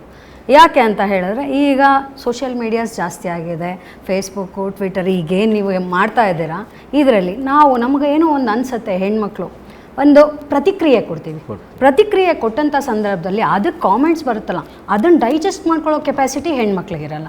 ಸೊ ಆ ನೆಗೆಟಿವ್ ಕಾಮೆಂಟ್ಸ್ ಬರೋ ಅಂಥ ಸಂದರ್ಭದಲ್ಲಿ ನಮಗೇನಾಗುತ್ತೆ, ಇಂಥದ್ದೊಂದು ನೆಗೆಟಿವ್ ಕಾಮೆಂಟ್ ಬೇಕಾ, ನನಗೆ ಬೇಕಿತ್ತ, ಇದು ಯಾಕೆ ರಿಯಾಕ್ಟ್ ಮಾಡಬೇಕಾಗಿತ್ತು, ನಾನು ಅಗತ್ಯ ಇಲ್ಲ ಅಂತ ಹೇಳ್ಕೊಂಡು ನಮಗೆ ಎಕ್ಸ್ಪ್ರೆಸ್ ಮಾಡೋ ಅಂಥ ಸಂದರ್ಭಗಳು ಇದ್ದಾಗಲೂ ಕೂಡ ನಾವು ಮೌನ ವಹಿಸ್ತೀವಿ ಅಂತಂದರೆ ಅಲ್ಲಿ ನನ್ನ ಕೈಲಿ ಆಗ್ತಾ ಇಲ್ಲ, ಟಾಲ್ರೇಟ್ ಮಾಡಿಕೊಂಡು ಇನ್ಯಾರೋ ರಿಯಾಕ್ಟ್ ಮಾಡ್ತಾ ಇದ್ದಾರೆ ನೆಗೆಟಿವ್ ಆಗಿ ಅನ್ನೋದನ್ನು ನನ್ನ ಕೈಲಿ ಡೈಜೆಸ್ಟ್ ಮಾಡ್ಕೊಳ್ಳೋಕೆ ಆಗದೇ ಇರೋದ್ರಿಂದ ಈ ಒಂದು ಹಂತದಲ್ಲಿ ಪ್ರಭುತ್ವ ಅಥವಾ ಈ ಸಾಮಾಜಿಕ ಮಾಧ್ಯಮಗಳ ಮೇಲೆ ನಿಯಂತ್ರಣಗಳ ಹೇರಿದ್ರೆ ನಾವು ಫ್ರೀಯಾಗಿ ನಮ್ಮ ಮೈಂಡಲ್ಲಿ ಏನಿರುತ್ತೆ ಒಪಿನಿಯನ್, ಅದು ಏನು ಹೊರಗಡೆದಾಗಿರ್ಬೋದು, ಹೆಣ್ಣು ಅನುಭವಿಸ್ತಿರೋದಾಗಿರ್ಬೋದು, ಅಥವಾ ಏನೋ ಒಂದು ರೀಲ್ಸ್ ನೋಡಿರ್ತಾರೆ ಅದಕ್ಕೆ ಕಾಮೆಂಟ್ ಮಾಡಿರೋದಾಗಿರ್ಬೋದು, ಇಂಥವನ್ನೆಲ್ಲ ನಾವು ಸಕ್ಸಸ್ಫುಲ್ಲಾಗಿ ಮಾಡ್ಬೋದು. ಇತ್ತೀಚೆಗೆ ರೀಸೆಂಟಾಗಿ ನೋಡೋಕ್ಕೆ ಹೋಯ್ತು ಅಂತಂದರೆ ಈ ಸಿನಿಮಾ ನಟಿ ರಮ್ಯಾ ಪ್ರಕರಣ, ಆಕೆ ಏನು ಮಾಡಿದರು, ಜಸ್ಟ್ ಒಂದು ಕಾಮೆಂಟ್ ಹಾಕಿದ್ರು. ಆ ಕಾಮೆಂಟ್ ಹಾಕಿದ್ದಕ್ಕೆ ಆಕೆಗೆ ಬಂದಂಥ ರಿಪ್ಲೈಸ್ನ ಅವಳು ಡೇರ್ನೆಸ್ ಇತ್ತು ಅವರಿಗೆ, ಆ ಕಾರಣಕ್ಕೆ ಅವರು ಕಾನೂನಿನ ಸಹಾಯ ತಗೊಂಡು ಅದನ್ನು ಲೀಗಲಾಗಿ ಫೇಸ್ ಮಾಡಿದ್ರು. ಎಷ್ಟು ಜನ ಹೆಣ್ಮಕ್ಳು ಈಗ ಲೀಗಲಾಗಿ ಫೇಸ್ ಮಾಡ್ತಾರೆ? ಸೊ ನಮಗೆ ಎಲ್ಲಾದರೂ ಒಂದು ಕಾನೂನಿನ ಸುಭದ್ರತೆ ಇರೋದನ್ನು ಎನ್ಫೋರ್ಸ್ ಮಾಡೋ ಅಂಥ ಅಗತ್ಯ ಇದೆ ಅಂತ ನಾನು ಹೇಳ್ತೀನಿ. ಮಂಜುಳಾದೇವರು ಹೇಳಿದರು, ಅಸ್ತ್ರವಾಗಿ ಬಳಸ್ಕೊಳ್ಳುವಂತಹ ಇದು ಅಂದರೆ ನಮ್ಮ ಮೇಲೆ ದಾಳಿಯಾದಾಗ ಅಭಿವ್ಯಕ್ತಿ ಸ್ವಾತಂತ್ರ್ಯದ ಮೇಲೆ ಅದನ್ನು ನಾವು ಹೇಗೆ ರಕ್ಷಣಾತ್ಮಕವಾಗಿ ಬಳಸ್ಬೋದು ಅಂತ ತಾವೇ ಅದನ್ನು ವಿವರಿಸ್ಬೋದು ಅಂತ ಅನಿಸುತ್ತೆ. ಭಾಳ ಮುಖ್ಯವಾಗಿ ಅಭಿವ್ಯಕ್ತಿ ಸ್ವಾತಂತ್ರ್ಯ ಅನ್ನೋದು ಪುಸ್ತಕದಲ್ಲಿದ್ದರೆ ಸಾಲದು, ಅದು ನಮ್ಮ ದಿನನಿತ್ಯ ಬದುಕಿನ ಒಂದು ಭಾಗ ಆಗಬೇಕು. ಆಗ ಅದಕ್ಕೆ ಅರ್ಥ. ಅದನ್ನು ನಾನು ಒಬ್ಬನೇ ಮಾಡೋಕ್ಕಾಗಲ್ಲ, ಅದೊಂದು ವ್ಯವಸ್ಥೆ ಮಾಡಬೇಕಾಗತ್ತೆ, ಒಂದು ಸಮಾಜ ಮಾಡಬೇಕಾಗತ್ತೆ, ಬೇರೆಯವರು ಅದಕ್ಕೆ ಕೈ ಜೋಡಿಸ್ಬೇಕಾಗತ್ತೆ. ನಾವು ದಿನನಿತ್ಯ ಬಳಸ್ತಾ ಇರ್ತೀವಿ ಲಿಬರ್ಟಿ, ಈಕ್ವಾಲಿಟಿ, ಫೆಟರ್ನಿಟಿ ಅಂತ. ನನ್ನ ಅಧ್ಯಯನದ ಪ್ರಕಾರ 75-80% ಅದರ ಅರ್ಥ ಗೊತ್ತಿಲ್ಲ. ಹೌದು, ಇದಾಗಬೇಕು. ನಮ್ಮ ಸಂವಿಧಾನದ ಪೀಠಿಕೆಯಲ್ಲಿ ಪ್ರಜಾಪ್ರಭುತ್ವ, ಜಾತ್ಯತೀತ, ಸಾಮಾಜಿಕ ನ್ಯಾಯ, ಬಹುತ್ವ, ಸಾರ್ವಭೌಮತ್ವ, ಎಷ್ಟು ಜನ ಅಧಿಕಾರಿಗಳಿಗೆ, ರಾಜಕಾರಣಿಗಳಿಗೆ, ರಾಜಕೀಯ ಅಧಿಕಾರಿಗಳಿಗೆ ಇದು ಗೊತ್ತಿದೆ? ಫಸ್ಟ್ ಅವರು ಕಲಿಬೇಕಿದು. ಅವರೆಲ್ಲರೂ ಇದನ್ನು ಕಲಿತಾಗ ಆವಾಗ ನಮಗೆ ಬರುತ್ತೆ ನಾವು ಇನ್ನೊಬ್ಬರ ಹಕ್ಕನ್ನು ಹೆಂಗೆ ಗೌರವಿಸಬೇಕು, ಇನ್ನೊಬ್ಬರ ಅಭಿಪ್ರಾಯಕ್ಕೆ ನಾವು ಹೆಂಗೆ ತಲೆಬಾಗಬೇಕು, ಅದು ಸರಿ ಇದ್ದರೆ ನಾವು ಒಪ್ಪಬೇಕು ಅಂತ ನನ್ನ ಮನಸ್ಥಿತಿ ರೂಪ ಆಗಬೇಕು. ಈಗ ನಾವು ಪ್ರತಿನಿತ್ಯ ಪಾರ್ಲಿಮೆಂಟ್, ಅಸೆಂಬ್ಲಿಗಳು ಇನ್ನೂ ಒಬ್ಬರ ಅಭಿಪ್ರಾಯನ ಸಹನೆಯಿಂದ ಕೇಳುವಂಥ ಮನಸ್ಥಿತಿನೇ ಇಲ್ಲ. ಇನ್ನೊಬ್ಬರ ಅಭಿಪ್ರಾಯಕ್ಕೆ ಪ್ರತಿನಿತ್ಯ ಗದ್ದಲ, ಕೂಗಾಟ, ಕಿರ್ಚಾಟ, ಧರಣಿ, ಸತ್ಯಾಗ್ರಹ, ವಾಕೌಟ್, ಇದು ನಿಲ್ಲಬೇಕು. ಈ ವಿಚಾರದಲ್ಲಿ ಈಗ ಉದಾಹರಣೆಗೆ ನಿಮ್ಗೆ ಹೇಳೋದಾದರೆ ಕರ್ನಾಟಕದ ಮಾಧ್ಯಮದ ಚಿತ್ರಾನ್ನೇ ತಗೊಂಡು ಅನೇಕ ಒಂದು ಬೆರಳೆಣಿಕೆಯಷ್ಟು ಪತ್ರಿಕೆಗಳನ್ನು ಬಿಟ್ಟರೆ ಬಹುಪಾಲು ಪತ್ರಿಕೆಗಳಲ್ಲಿ ಹಸುವಿನ ಬಗ್ಗೆ ಎಷ್ಟು ಜನ ಬರೀತಾ ಇದ್ದಾರೆ, ಎಷ್ಟು ಕಾಲಮ್, ಎಷ್ಟು ಲೈನ್ಸ್ ಬರ್ತಾ ಇದೆ. ಸೋಷಿಯಲ್ ಮೀಡಿಯಾದಲ್ಲಿ ಬೇರೆ ಬೇರೆ ಪ್ರೈವೇಟ್ ಚಾನಲ್ಸ್ನಲ್ಲಿ ಇವತ್ತು ನಮ್ಮ ಮುಂದೆ ಇರ್ತಕ್ಕಂಥದ್ರಲ್ಲಿ ಅನ್ಎಂಪ್ಲಾಯ್ಮೆಂಟ್ ಬಗ್ಗೆ ಎಷ್ಟು ಬರ್ತಾ ಇದೆ, ಇಲ್ಲಿಟ್ರಸಿ ಬಗ್ಗೆ ಎಷ್ಟು ಬರ್ತಾ ಇದೆ, ರೈತರ ಆತ್ಮಹತ್ಯೆಗಳ ಬಗ್ಗೆ ಎಷ್ಟು ಬರ್ತಾ ಇದೆ. ನಾವೆಲ್ಲ ಕಾಲೇಜ್ನಲ್ಲಿ ಓದ್ತಾ ಇದ್ದಾಗ ಅನ್ಎಂಪ್ಲಾಯ್ಮೆಂಟ್ ಅಂತಿತ್ತು. ಆಮೇಲೆ ಸ್ವಲ್ಪ ದಿವಸಕ್ಕೆ ಗೊತ್ತಾಯಿತು ಅಂಡರ್ ಎಂಪ್ಲಾಯ್ಮೆಂಟ್ ಅಂತ. Now I am seeing unemployable. Unemployable. ನಿನಗೆ ಶಿಕ್ಷಣ ಇದೆ, ನಿನ್ನ ಕೈಯಲ್ಲಿ 1-2 ಡಿಗ್ರಿಗಳಿದೆ, you are fit for nothing. ಇದರ ಬಗ್ಗೆ ಯಾರು ಬರೀತಾ ಇದ್ದಾರೆ? ಈಗ ನಿಮ್ಮಂಥ ಪತ್ರಿಕೆ ಕೆಲವು ಬಿಟ್ಟರೆ ಇವತ್ತು ದೇಶದಲ್ಲಿ, ರಾಜ್ಯದಲ್ಲಿ ಅನೇಕ ಜನ, ಈಗ ಅಲೆಮಾರಿಗಳು ಧ್ವನಿ ಯಾರು ಕೇಳ್ತಾ ಇದ್ದಾರೆ? ಅಂಗವಿಕಲರ ಧ್ವನಿ ಯಾರು ಕೇಳ್ತಾ ಇದ್ದಾರೆ? ದೌರ್ಜನ್ಯಕ್ಕೆ ಒಳಪಟ್ಟಂಥ ದಲಿತರ ಕಷ್ಟ ಸುಖನ ಯಾರು ಕೇಳ್ತಾ ಇದ್ದಾರೆ? ಅಭಿವ್ಯಕ್ತಿ ಸ್ವಾತಂತ್ರ್ಯ ಅಂತಕ್ಕಂಥದ್ದು ಪುಸ್ತಕದಲ್ಲಿ ಇರುವಂಥ ವಿಚಾರ ಅಲ್ಲ, ಅದು ಪ್ರಾಕ್ಟಿಕಲ್ಲಿ ನಾವೆಲ್ಲರೂ ಒಪ್ಪಬೇಕಾಗಿರ್ತಕ್ಕಂಥ. ಆದರೆ ಸೆಡಿಷನ್ ಕಾಯ್ದೆ ಅಂತಕ್ಕಂಥದ್ದು ಬ್ರಿಟಿಷರು ತಂದರು, ಬ್ರಿಟಿಷರು ಬಿಟ್ಟಾಕಿದ್ದಾರೆ. ಅದಕ್ಕೆ ನಮ್ಮ ಸರ್ಕಾರ ತಿದ್ದುಪಡಿ ತಂದು 3 ವರ್ಷ ಶಿಕ್ಷೆ ಇದ್ದಿದ್ದನ್ನು 7 ವರ್ಷಕ್ಕೆ ಏರಿಸಿ ಮುಂದುವರಿಸ್ಕೊಂಬರೋದು ಅಭಿವ್ಯಕ್ತಿ ಸ್ವಾತಂತ್ರ್ಯ ರಕ್ಷಣೆ ಅನ್ನೋಕ್ಕಾಗತ್ತಾ? ಯಾವುದೋ ಬ್ರಿಟಿಷರು ತಂದರು ಕ್ರಿಮಿನಲ್ ಕಂಟೆಂಪ್ಟ್ ಆಫ್ ಕೋರ್ಟ್ ಅಂತ. ಕಂಟೆಂಪ್ಟ್ ಆಫ್ ಕೋರ್ಟ್ ಇರಲಿ, ಕ್ರಿಮಿನಲ್ ಕಂಟೆಂಪ್ಟ್ ಆಫ್ ಕೋರ್ಟ್ ನಿಲ್ಲಬೇಕು. ಯಾರಾದರೂ ಒಬ್ಬ ಜಡ್ಜ್ ವಿರುದ್ಧ ಯಾರಾದರೂ ಒಬ್ಬ ವ್ಯಕ್ತಿ ಅನವಶ್ಯಕವಾಗಿ ಟೀಕೆ ಮಾಡಿದರೆ ನೀನು ಡಿಫಾಮೇಷನ್ ಕೇಸ್ ಹಾಕೋ ಮಾರಾಯ. Criminal contempt remove criminal angle. Defamation ಅಲ್ಲ ಅಷ್ಟೇ, it is necessary that we have to remove criminal angle. But ಅದನ್ನ ಈಗ ಜನಸಾಮಾನ್ಯರು ಅಂದರೆ ಸಾಮಾನ್ಯರು ಹೆಂಗೆ ಬಳಸ್ಕೋಬೋದು ಸರ್ ಇರುವ ಅಭಿವ್ಯಕ್ತಿ ಸ್ವಾತಂತ್ರ್ಯ? ಈಗ ಸರ್ಕಾರಗಳು ಮಾಡೋದು ಇರುವಂಥ ಸ್ವಾತಂತ್ರ್ಯನ ಜನ ಬಳಸ್ತಾ ಇದ್ದಾರೆ, ಇಲ್ಲ ಅಂತೇನಿಲ್ಲ, ಇಲ್ಲ. ಆದರೆ ಅದು ಪರಿಣಾಮಕಾರಿಯಾಗಿ ಬಳಸಬೇಕಾಗಿದೆ. Effective use. ಎಫೆಕ್ಟಿವ್ ಯೂಸ್ ಅನ್ನೋದು ಬಂದಾಗ ನಮಗೆ ಅದು ಮೇಲಿರೋರು ಯಾವುದೋ ಒಬ್ಬ ಟೀಚರ್ ತನಗಿರ್ತಕ್ಕಂಥ ನೋವನ್ನು ಅವನು ವ್ಯಕ್ತಪಡಿಸಿದಾಗ ಅವನಿಗೆ ಶೋಕಾಸ್ ನೋಟಿಸ್ ಕೊಟ್ಟು ಎನ್ಕ್ವೈರಿ ಕಮೆಂಟ್ಸ್ ಮಾಡಿ ನೀನು ಮಿಸ್ಕಾಂಡಕ್ಟ್ ಅಂತಲ್ಲಿ ತೆಗೆದುಹಾಕಿದರೆ ಇಲ್ಲ, ಅದನ್ನು ಮೇಲ್ ಕೂತವರು ಗೌರವದಿಂದ ಕೇಳಿಸ್ಕೋಬೇಕು, ಸ್ಪಂದಿಸಬೇಕು, ಅವನಿಗೆ ನ್ಯಾಯ ದೊರಕಿಸ್ಕೊ. ಅಭಿವ್ಯಕ್ತಿ ಸ್ವಾತಂತ್ರ್ಯ ಅನ್ನೋದು ತನ್ನಷ್ಟಕ್ಕೆ ತಾನೇ ಪರಿಪೂರ್ಣವಾದಂಥ ಸ್ವಾತಂತ್ರ್ಯ ಅಲ್ಲ. ಅನುಚ್ಛೇದ 19(2) ಕೆಲವು ನಿಬಂಧನೆಗಳಿಗೆ ಒಳಪಟ್ಟಿದೆ. ದೇಶದಲ್ಲಿ ಶಾಂತಿ ನೆಮ್ಮದಿಯನ್ನು ಕಾಪಾಡುವಂಥ, ಅದನ್ನು ಕದಡುವಂಥ ಯಾರಾದರೂ ಮಾತಾಡಿದ್ರೆ, ಹೊರದೇಶಗಳೇ ನಮ್ಮ ಸಂಬಂಧವನ್ನು ಕಡಿದಾಕುವಂಥ ರೀತಿಯಲ್ಲಿ ಮಾತಾಡಿದರೆ, ಇನ್ನೊಬ್ಬರನ್ನು ನೋವೊಂದು ಮಾಡತಕ್ಕಂಥ ರೀತಿಯಲ್ಲಿ ಮಾತಾಡಿ, ನ್ಯಾಯಾಂಗದ ಗೌರವಕ್ಕೆ ಧಕ್ಕೆ ತರ್ತಕ್ಕಂಥ ರೀತಿಯಲ್ಲಿ ಈ ರೀತಿ ಕೆಲವು ನಿಬಂಧನೆಗಳು ಹಾಕಿದ್ದಾರೆ. ಆ ನಿಬಂಧನೆಗಳು ಉಳಿಸ್ಕೊಳ್ಳೋಣ. ಆದರೆ ಊಪಾ ಕಾಯ್ದೆಯನ್ನು ಬಳಸಿ,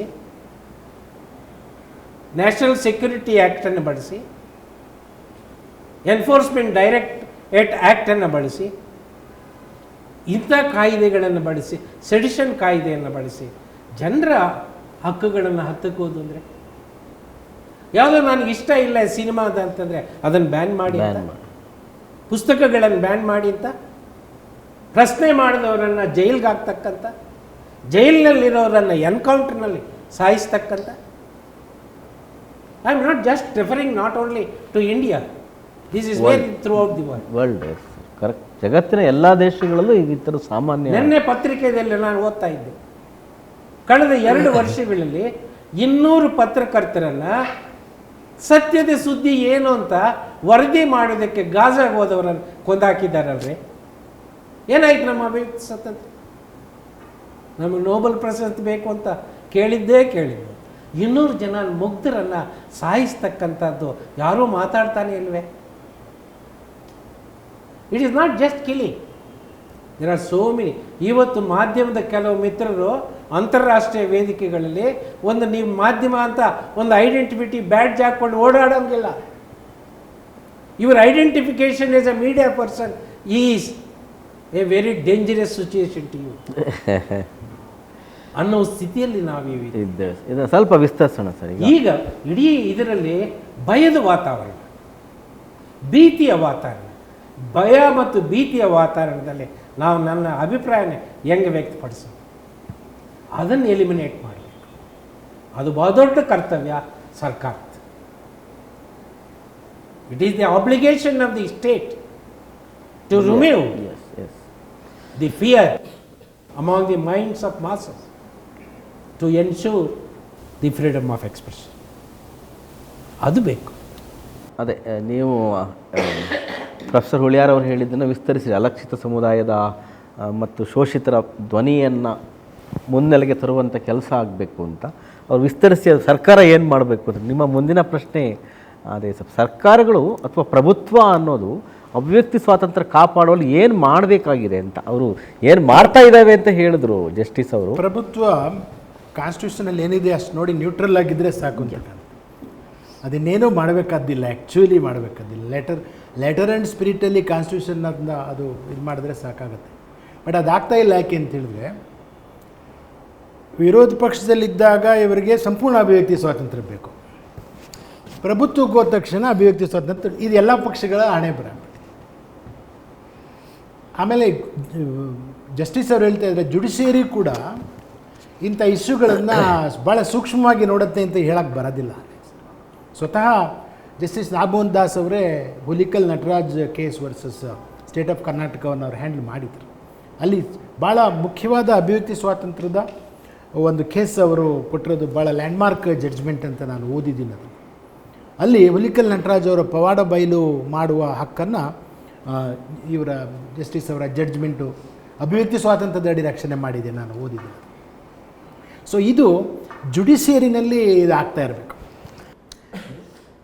ಒಂದು ಪ್ರಭುತ್ವ ಮಾತ್ರ, ಪ್ರಭುತ್ವ ಅಲ್ಲ, ಕಾರ್ಯಾಂಗ, ಶಾಸಕಾಂಗ ಮತ್ತು ಫೋರ್ತ್ ಎಸ್ಟೇಟು ಎಲ್ಲ ನ್ಯಾಯಾಂಗ ಸೇರ್ಕೋಬೇಕು. ಮತ್ತು ಮೇಡಮ್ ಹೇಳ್ತಾ ಇದ್ದಕ್ಕೆ ನಾನು ಅವ್ರಿಗೆ ಜೊತೆಗೆ ಅವ್ರು ಹೇಳಿದ್ದನ್ನು ಒಪ್ತಾ ಮುಂದಕ್ಕೆ ಕೇಳೋದು, ಈಗ ಒಬ್ಬ ಮಹಿಳೆಗೆ ಆದಾಗ ಒಂದು ಮಹಿಳಾ ಲಾಯರ್ಗಳ ಒಂದು ತಂಡ ಅದನ್ನು ಒಂದು ಆರ್ಗನೈಸ್ಡ್ ಆಗಿ ಎಲ್ಲಾದರೂ ಒಂದನ್ನು ಕ್ವೆಶ್ಚನ್ ಮಾಡಿದ್ರು ಕೂಡ, ಅಥವಾ ಲಾಯರ್ಗಳ ತಂಡ, ಯಂಗ್ ಲಾಯರ್ಗಳ ತಂಡ, ಫೋರಮ್ ಫಾರ್ ಜಸ್ಟಿಸ್ ಇರ್ತಾವಲ್ಲ, ಸೋಷಿಯಲ್ ಜಸ್ಟಿಸ್, ಒಂದನ್ನು ಕ್ವೆಶ್ಚನ್ ಮಾಡಿದ್ರು ಕೂಡ ಇವು ಹಿಂದಕ್ಕೆ ಹೋಗ್ತವೆ. ಈ ಯಾವುದು ಅಭಿವ್ಯಕ್ತಿ ಸ್ವಾತಂತ್ರ್ಯದ ಮೇಲೆ ಹಲ್ಲೆ ನಡೆಯುವ ಗುಂಪುಗಳಿವೆ, ಇವುಗಳಿಗೆ ಅನೇಕ ಸಾರಿ ಸರ್ಕಾರಿ ಸಂಸ್ಥೆಗಳು, ಸರ್ಕಾರೇತರ ಸಂಸ್ಥೆಗಳ ಏನೋ ಆಶೀರ್ವಾದ ಇದೆ, ನಾವು ಅದನ್ನು ನೋಡಿದ್ದೀವಿ. ಒಂದು ಸಾರಿ ಪ್ರಭುತ್ವ ನ್ಯೂಟ್ರಲ್ ಆಗಿಬಿಟ್ರೆ ಇವೆಲ್ಲ ಹಿಂದಕ್ಕೆ ಹೋಗ್ತವೆ. ಸೊ ಆ ದೃಷ್ಟಿಯಿಂದ ನನಗೆ ಇಬ್ಬರೂ ವಿರೋಧ ಪಕ್ಷ ಮತ್ತು ಆಳುವ ಪಕ್ಷ ಎರಡೂ ಕೂಡ ಸೆನ್ಸಿಟೈಸ್ ಆಗಬೇಕು ಅಂತ. ಅದಕ್ಕೆ ಭಾಳ ಮುಖ್ಯವಾಗಿ ಒಂದು ರಾಜಕೀಯ ಸ್ಕೂಲು ಶಾಸಕರಿಗೆ ಇಲ್ಲದೇ ಇದ್ದರೆ ಇದು ನಡೆಯೋದಿಲ್ಲ.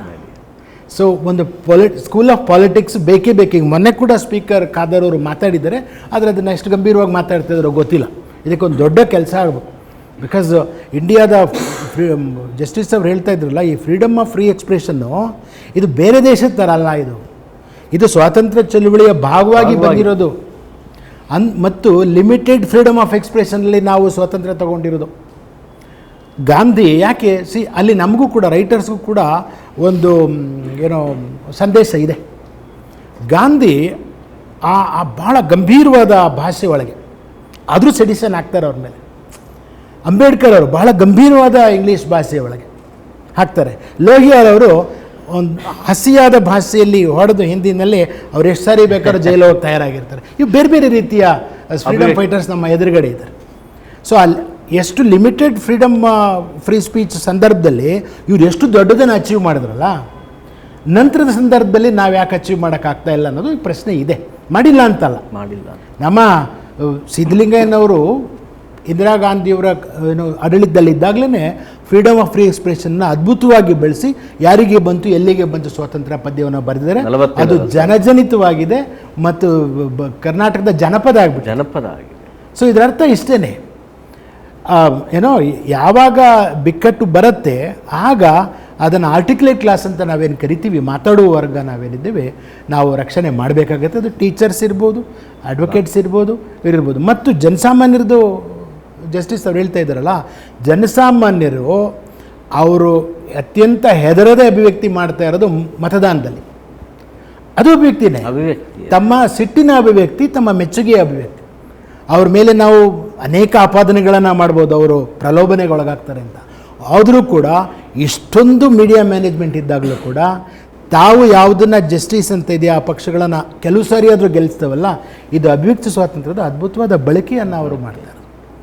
ಸೊ ಈ ಹಿನ್ನೆಲೆಯಲ್ಲಿ ನನಗೆ ಅನಿಸುತ್ತೆ ಎಲ್ಲರೂ ಪಾಲುದಾರರಿದ್ದೀವಿ, ಸ್ಟೇಕ್ ಹೋಲ್ಡರ್ಸು ಸರ್ಕಾರ ಮಾತ್ರ ಅಲ್ಲ ಮಾತ್ರ ನನಗೆ ಅನಿಸುತ್ತೆ.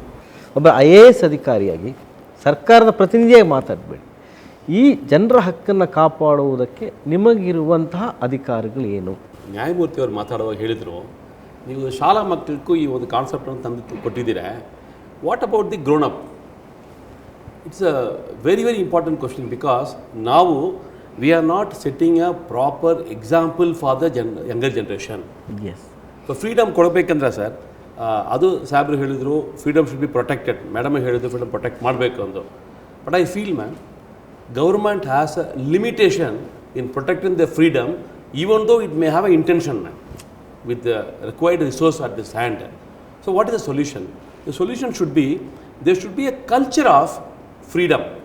ತಾವೇನು ಮಾತಾಡ್ತಿರೋ ಅದಕ್ಕೆ ಕೇಳ್ಕೊಂಡು ನಾನು ತಾಳ್ಮೆ ಇರಬೇಕು.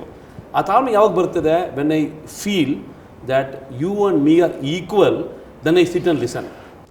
When I think I am bigger than you, ನನಗೆಲ್ಲ ಗೊತ್ತಿದೆ ಅಂದರೆ ನಿಮಗೆ ನಾವು ಮಾತಾಡೋಕ್ಕೆ ಬಿಡಲ್ಲ. ನೋಡಿ, ನಾವು ಮನೆಯಲ್ಲಿ ಮಕ್ಕಳೇನು ಕ್ವಶನ್ ಮಾಡುವಾಗ ಇರಪ್ಪ ಅಂತ ಹೇಳ್ತೀವಿ, ನಾನು ಹೇಳೋದು ಕೇಳಿ ಅಂತ ಹೇಳ್ತೀವಿ. ಯಾಕೆ? We feel that we know more than them, we know better than them. Then ಕೇಳಲಿಕ್ಕೆ ಆ ತಾಳ್ಮೆ ಬರಲ್ಲ. ನಮ್ಮ ದೇಶದಲ್ಲಿ ಕಲ್ಚರ್ ನೋಡಿದ್ವಿ ನಾವು. ನಮ್ಮ government office is one of the example of feudalism. So ನಾವು ಒಂದು if you walk into the room, ಎಲ್ಲ ನಿಂತ್ಕೊಳ್ತಾರೆ.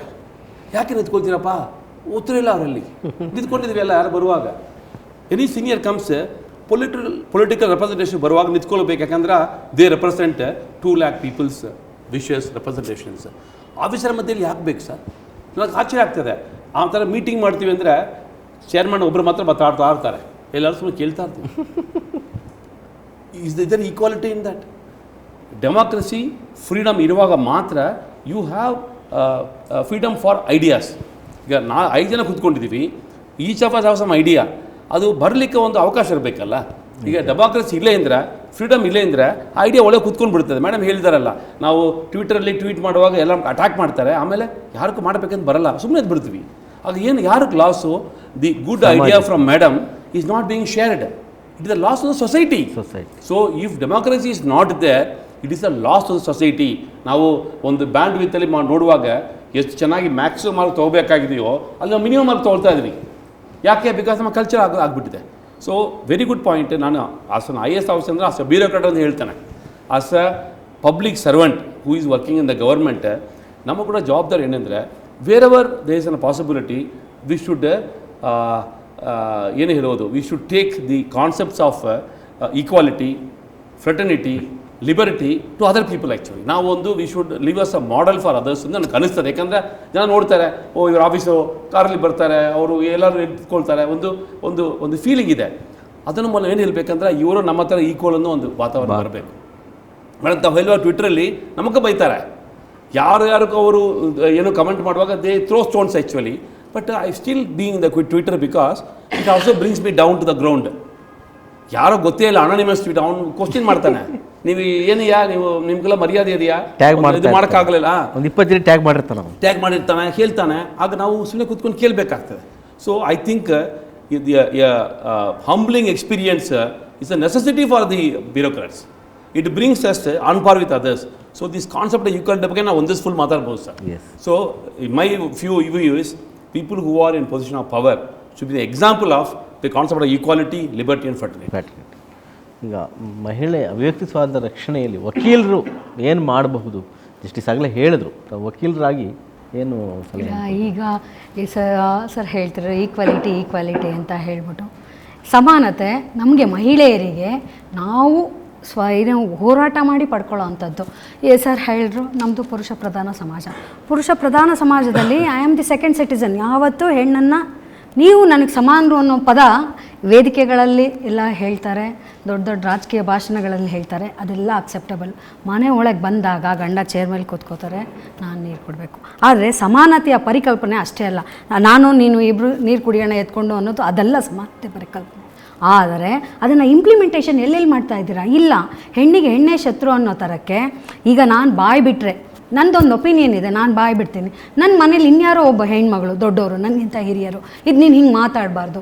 ಸೊ ಅಲ್ಲಿ ಅವ್ರು ಏನು ಮಾಡ್ತಾರೆ, ನನ್ನನ್ನು ತಡೆಗಟ್ತಾರೆ, ನನ್ನ ಒಪಿನಿಯನ್ ಹೇಳಬಾರ್ದು, ಹೇಳ್ದೇ ಇರೋಂಗೆ ನೋಡ್ಕೋತಾ ಇರ್ತಾರೆ. ಬಟ್ ಎಷ್ಟು ಅಂತ ರೆವಲ್ಯೂಷನರಿ ಥಿಂಕಿಂಗ್ ಮಾಡಿ ಅಂದರೆ ಹೇಳ್ತಾನೆ ಇರಬೇಕು ನಾವು, ಇಲ್ಲ ಇದು ಹೀಗಲ್ಲ, ನಾನು ಹೇಳಕ್ಕೆ ಬಿಡಿ, ನಾನು ಮಾಡೋಕ್ಕೆ ಬಿಡಿ, ನಾನು ಓದಕ್ಕೆ ಬಿಡಿ, ನಾನು ಏನೋ ಆಗಬೇಕು ಅಂತಿರ್ತೀನಿ. ನೀನು ಟೀಚರೇ ಆಗು ಅಂತಾರೆ. ಯಾಕೆ? ಟೀಚರ್ ಸೇಫ್ ಜಾಬು, ಬೆಳಿಗ್ಗೆ ಹೋಗ್ತಾರೆ ಸಾಯಂಕಾಲ ಬರ್ತಾರೆ. ಇಂಥ ಎಲ್ಲ ಮೈಂಡ್ಸೆಟ್ಸ್ ಇದೆಲ್ಲ, ಈ ಮೈಂಡ್ಸೆಟ್ಟು ಸಮಾಜದಲ್ಲಿ ಹೆಣ್ಣು ಗಂಡು ಇಬ್ರಿಗೂ, ತಂದೆ ಆಗಿರ್ಬೋದು ತಾಯಿ ಇರ್ಬೋದು, ಅವ್ರು ಯಾವುದೇ ಥರದ ಪ್ರೊಫೆಷನ್ ತೊಗೊಳ್ಳಿ, ವರ್ಕ್ ಮಾಡಲಿ, ಎಲ್ಲದಕ್ಕೂ ಅವರು ಅದನ್ನು ಅರ್ಥ ಮಾಡಿಕೊಂಡು ಹೆಣ್ಮಕ್ಳಿಗೆ ಅವಕಾಶ ಮಾಡಿಕೊಡ್ಬೇಕು. ಆಮೇಲೆ ವಕೀಲರಾಗಿ ಅಂತಂದರೆ ಕೋರ್ಟಿಗೆ ಕಂಪ್ಲೇಂಟ್ ಕೊಡ್ಬೋದು, ದೂರು ಕೊಟ್ಟು ಯಾರು ನಮಗೆ ತೊಂದರೆ ಕೊಟ್ಟಿರ್ತಾರೆ ಅಂಥ ಕ್ರಿಮಿನಲ್ ಆ್ಯಕ್ಷನ್ ತಗೊಳ್ಳೋ ಅಂಥದ್ದು. ಇಲ್ಲ ನಾವು ಏನು ನಮಗೆ ಮಾನಹಾನಿ ಆಗಿರೋ ಅಂಥ ಸಂದರ್ಭದಲ್ಲಿ ಸಿವಿಲ್ ಡೆಫಮೇಷನ್ ಏನಾರೋ ನಾವು ಕಾಂಪನ್ಸೇಷನ್ ಕೇಳೋ ಅಂಥ ಸಂದರ್ಭದಲ್ಲಿ ಹಾಕ್ಬೋದಾಗಿರ್ತದೆ. ಕಾನೂನಿನ ಮೂಲಕ ಕ್ರಮ ತೊಗೋಬೋದು. ಬಟ್ ಹೋರಾಟಗಳು ನಿಧಾನ ಆಗುತ್ತೆ. ಆ ಪೇಷನ್ಸು ಹೆಣ್ಮಕ್ಳಿಗಿಲ್ಲ. ನೀವು ಹೆಣ್ಮಕ್ಳು ದೂರನ್ನು ಹೇಗೆ ಕೊಡ್ಬೋದು ಅಂದರೆ, ಯಾರು ಹೋಗ್ತಾರಪ್ಪ ಕೋರ್ಟಿಗೆ, ಅದು ಒಂದೇನಾಗುತ್ತೆ ಸೋಷಿಯಲ್ ಸ್ಟಿಗ್ಮಾ. ಇವಳು ನೋಡಪ್ಪ ಕೇಸ್ ಹಾಕಿದಾಳೆ, ನೀವು ಟಾರ್ಗೆಟ್ ಮಾಡ್ತಾರೆ ಹೆಣ್ಮಕ್ಳನ್ನ. ಇವ್ರು ಹೀಗೆ ಯಾರು ವಾಯ್ಸ್ ರೈಸ್ ಮಾಡ್ತಾರೆ ಅವ್ರ ಬಗ್ಗೆ ನೆಗೆಟಿವ್ ಕಾಮೆಂಟ್ಸ್ ಜಾಸ್ತಿ ಇರುತ್ತೆ. ಈ ನೆಗೆಟಿವ್ ಕಾಮೆಂಟ್ಸ್ನ ನನ್ನೇ ನೋಡಿ ಆಡ್ಕೋತಿದ್ದಾರೆ ಅನ್ನೋದು ಒಂದು ಬರುತ್ತೆ. ಇಂಡಿವಿಜುವಲ್ ಆಗಿ ಹೋದಂಥ ಸಂದರ್ಭದಲ್ಲಿ ಹೆಣ್ಮಕ್ಳಿಗಾಗುವಂಥದ್ದನ್ನು ನಾನು ಹೇಳ್ತೀನಿ. ಆ ಗಟ್ಟಿ ದನಿನ ಅಡಗಿಸೋವಂಥ ಪ್ರಯತ್ನ ಸಮಾಜ ಮಾಡ್ತಾ ಇದೆ. ಆ ಸಮಾಜದಲ್ಲಿ ಹೆಣ್ಣು ಇದ್ದಾರೆ, ಗಂಡು ಇದ್ದಾರೆ, ಬಟ್ ಒಟ್ಟಾರೆ ಸಮಾಜ. ಸೊ ಇವಳಿಗೆ ಬೇಕಿತ್ತ ಈ ಉಸಾಬ್ರಿ ಅನ್ನೋವಂಥ ಮಾತುಗಳು.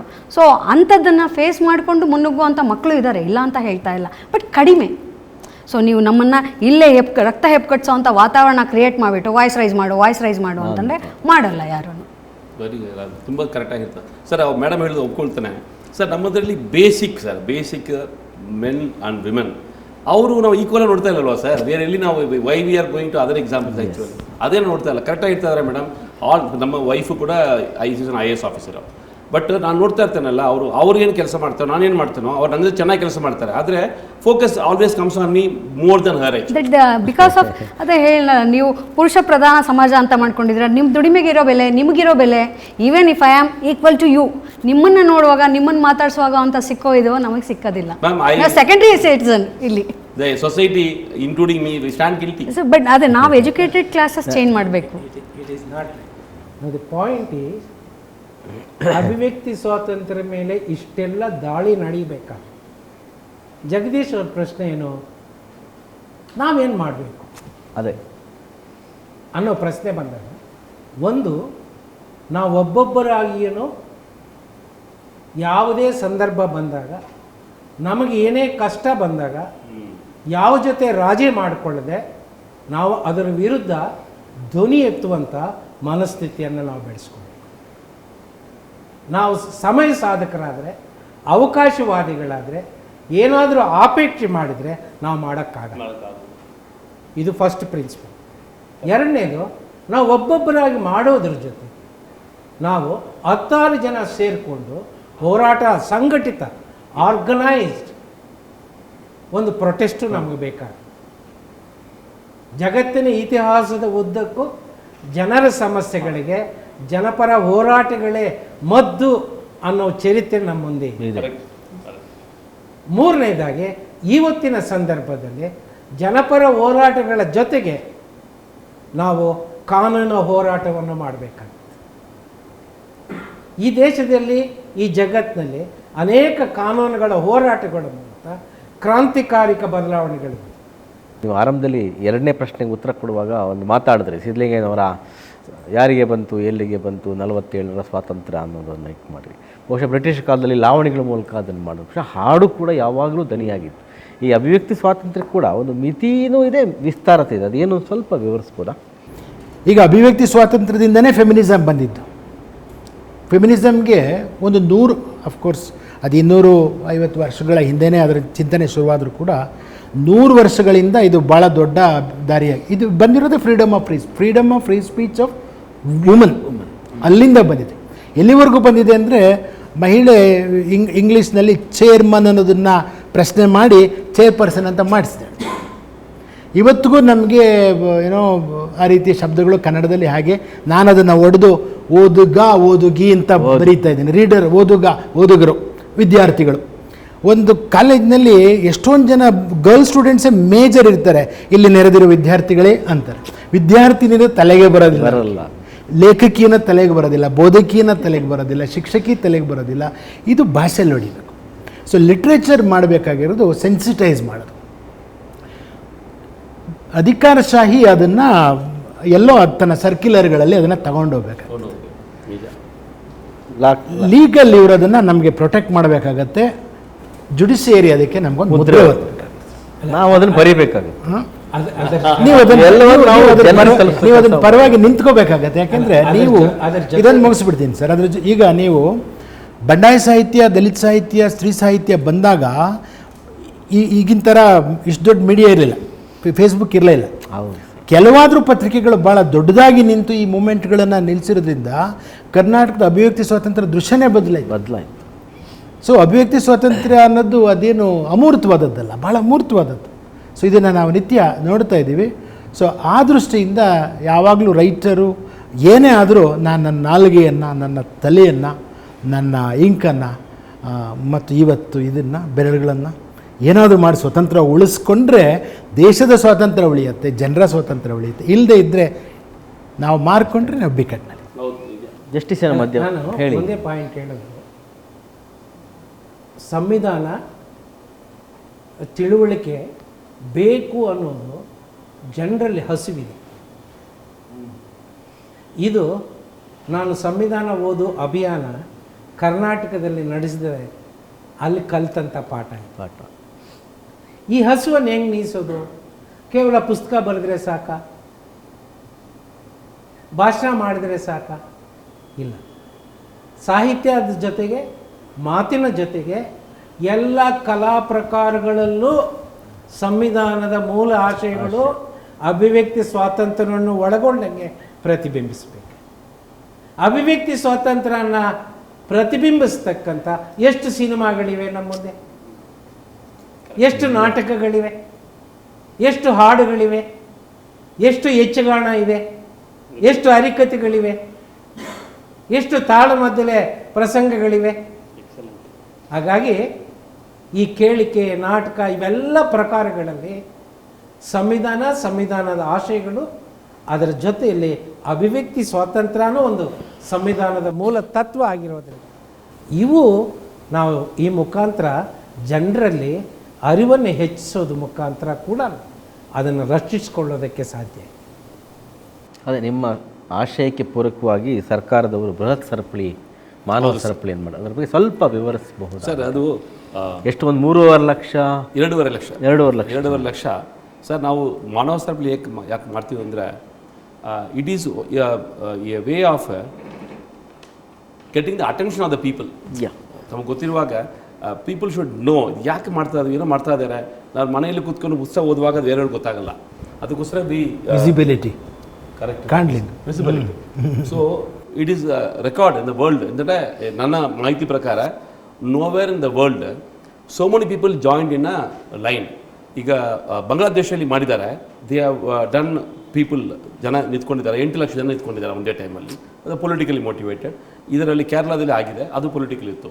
But something which is neutral, apolitical, 25 lakh people joining together on a line, covering all districts of Karnataka.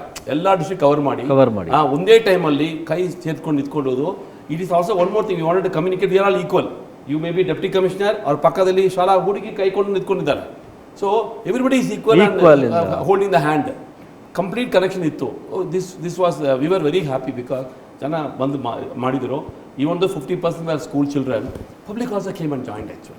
So, but ಸಾಬ್ರು ಹೇಳುವವರೆಗೆ ಬಂತು, ನಮ್ಮ ಕಲ್ಚರಲ್ಲಿ ಯಾಕದಿಲ್ಲ, why we do not have ಆ ಒಂದು ಫ್ರೀಡಮ್, ಧೈರ್ಯವಾಗಿ ಪ್ರಶ್ನೆ ಮಾಡಲಿಕ್ಕೆ ನಮ್ಮಲ್ಲಿ ಕಲ್ಚರ್ ಯಾಕೆ ಇಲ್ಲ?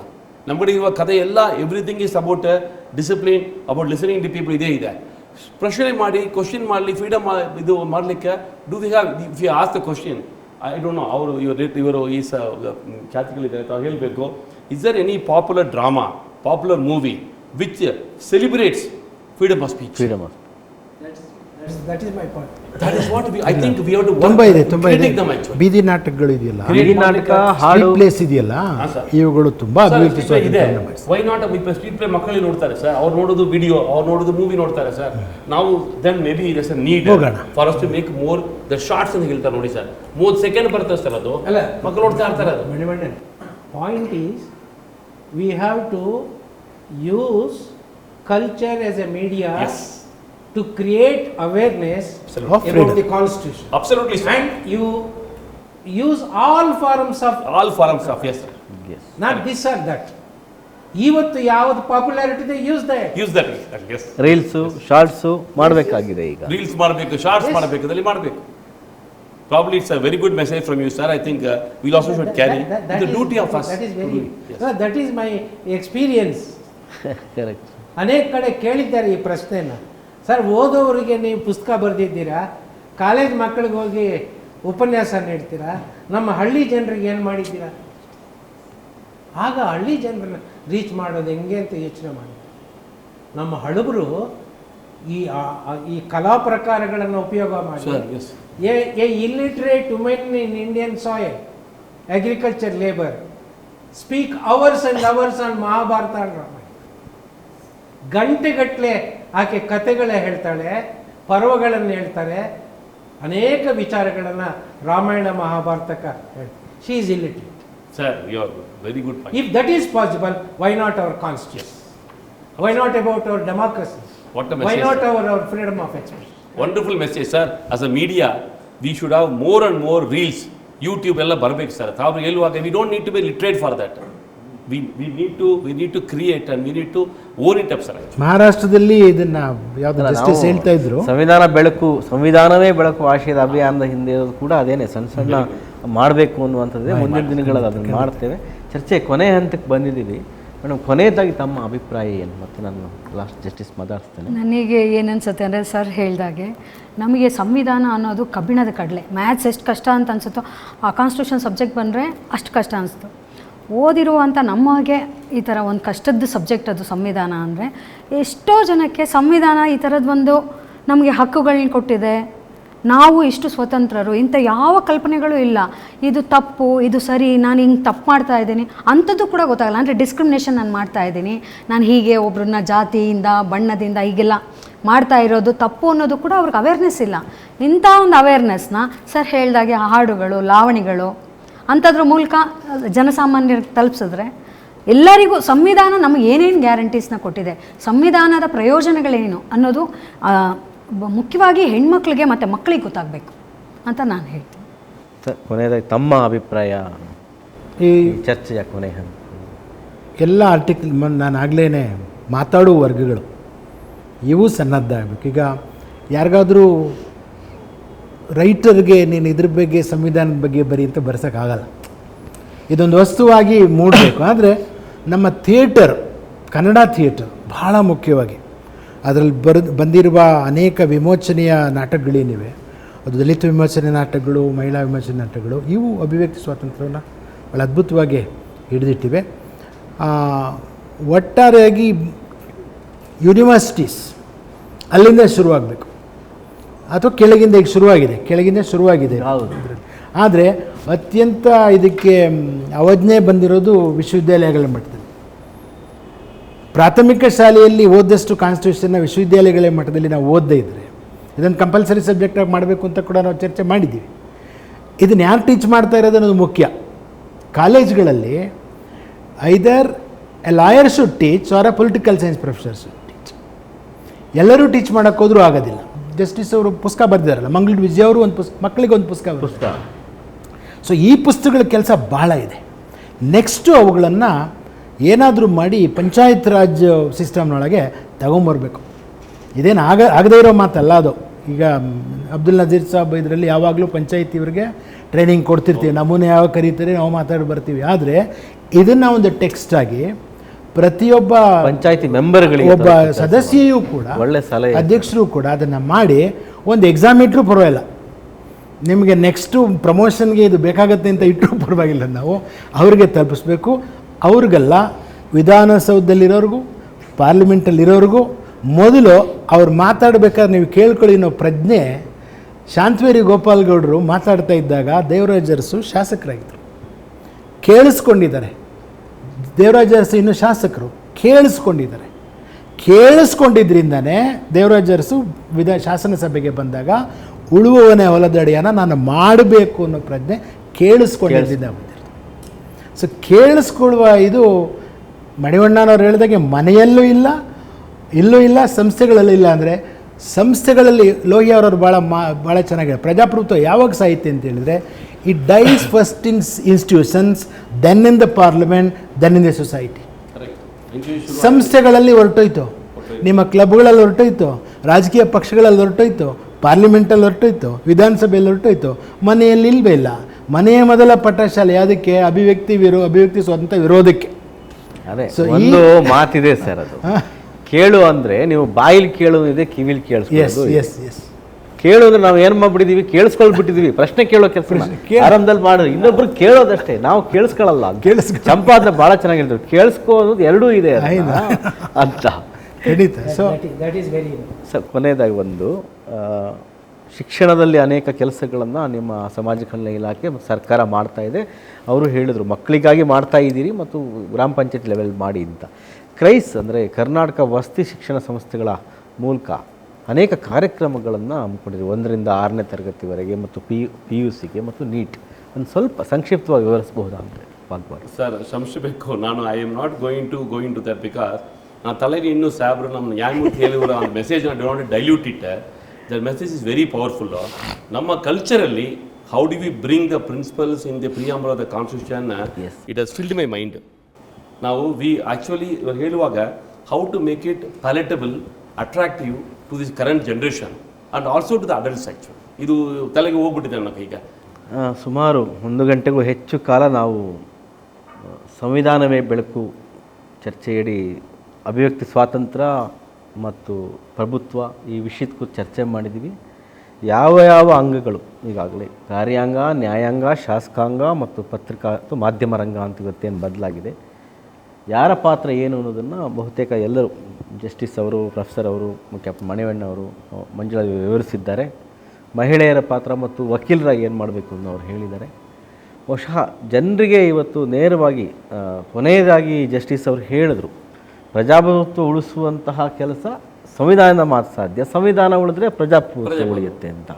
ಅದರ ಭಾಗವಾಗಿ ನಾವು ಸಂವಿಧಾನ ಬೆಳಕು ಅಭಿಯಾನವನ್ನು ಪ್ರಜಾವಾಣಿ ಮತ್ತು ಡೆಕ್ಕನ್ ನಾಳು ಬೆಳಗ ಸಮಾಜ ಕಲ್ಯಾಣ ಇಲಾಖೆ ಸಹಯೋಗದಲ್ಲಿ ಮಾಡ್ತಾ ಇದ್ದೀವಿ. ಬೇರೆ ಬೇರೆ ರೂಪದಲ್ಲಿ ಶಾಲೆಗಳ ಹಂತದಲ್ಲಿ, ಕಾಲೇಜ್ ಹಂತದಲ್ಲಿ ಕೂಡ ಇದು ಮುಂದಿನ ದಿನಗಳಲ್ಲಿ ಹೋಗುತ್ತೆ. ಈ ಚರ್ಚೆಯಲ್ಲಿ ಪಾಲ್ಗೊಂಡಂತಹ ಜಸ್ಟಿಸ್ ನಾಗಮೋಹನ್ ದಾಸ್ ಅವರಿಗೆ ವಂದನೆಗಳು. ನಮಸ್ಕಾರ. ನಿಮ್ಮ ಅಮೂಲ್ಯ ಸಮಯವನ್ನು ನಮ್ಮ ಜೊತೆ ತೋರಿಸ್ಕೊಂಡಿದ್ದೀರಿ. ಹಾಗೆಯೇ ಪ್ರೊಫೆಸರ್ ನಟರಾಜ್ ಹುಲಿಯಾರ್ ಅವರಿಗೆ ನಿಮಗೂ ವಂದನೆಗಳು, ಮಣಿವಣ್ಣ ನಿಮಗೂ ವಂದನೆಗಳು, ಮಂಜುಳಾ ದೇವಿಯವರೇ ತಮಗೂ ವಂದನೆಗಳು. ಇಲ್ಲಿವರೆಗೆ ನಮ್ಮ ಕಾರ್ಯಕ್ರಮವನ್ನು ವೀಕ್ಷಣೆ ಮಾಡಿದಂತಹ ಎಲ್ಲರಿಗೂ ಕೂಡ ಧನ್ಯವಾದಗಳು.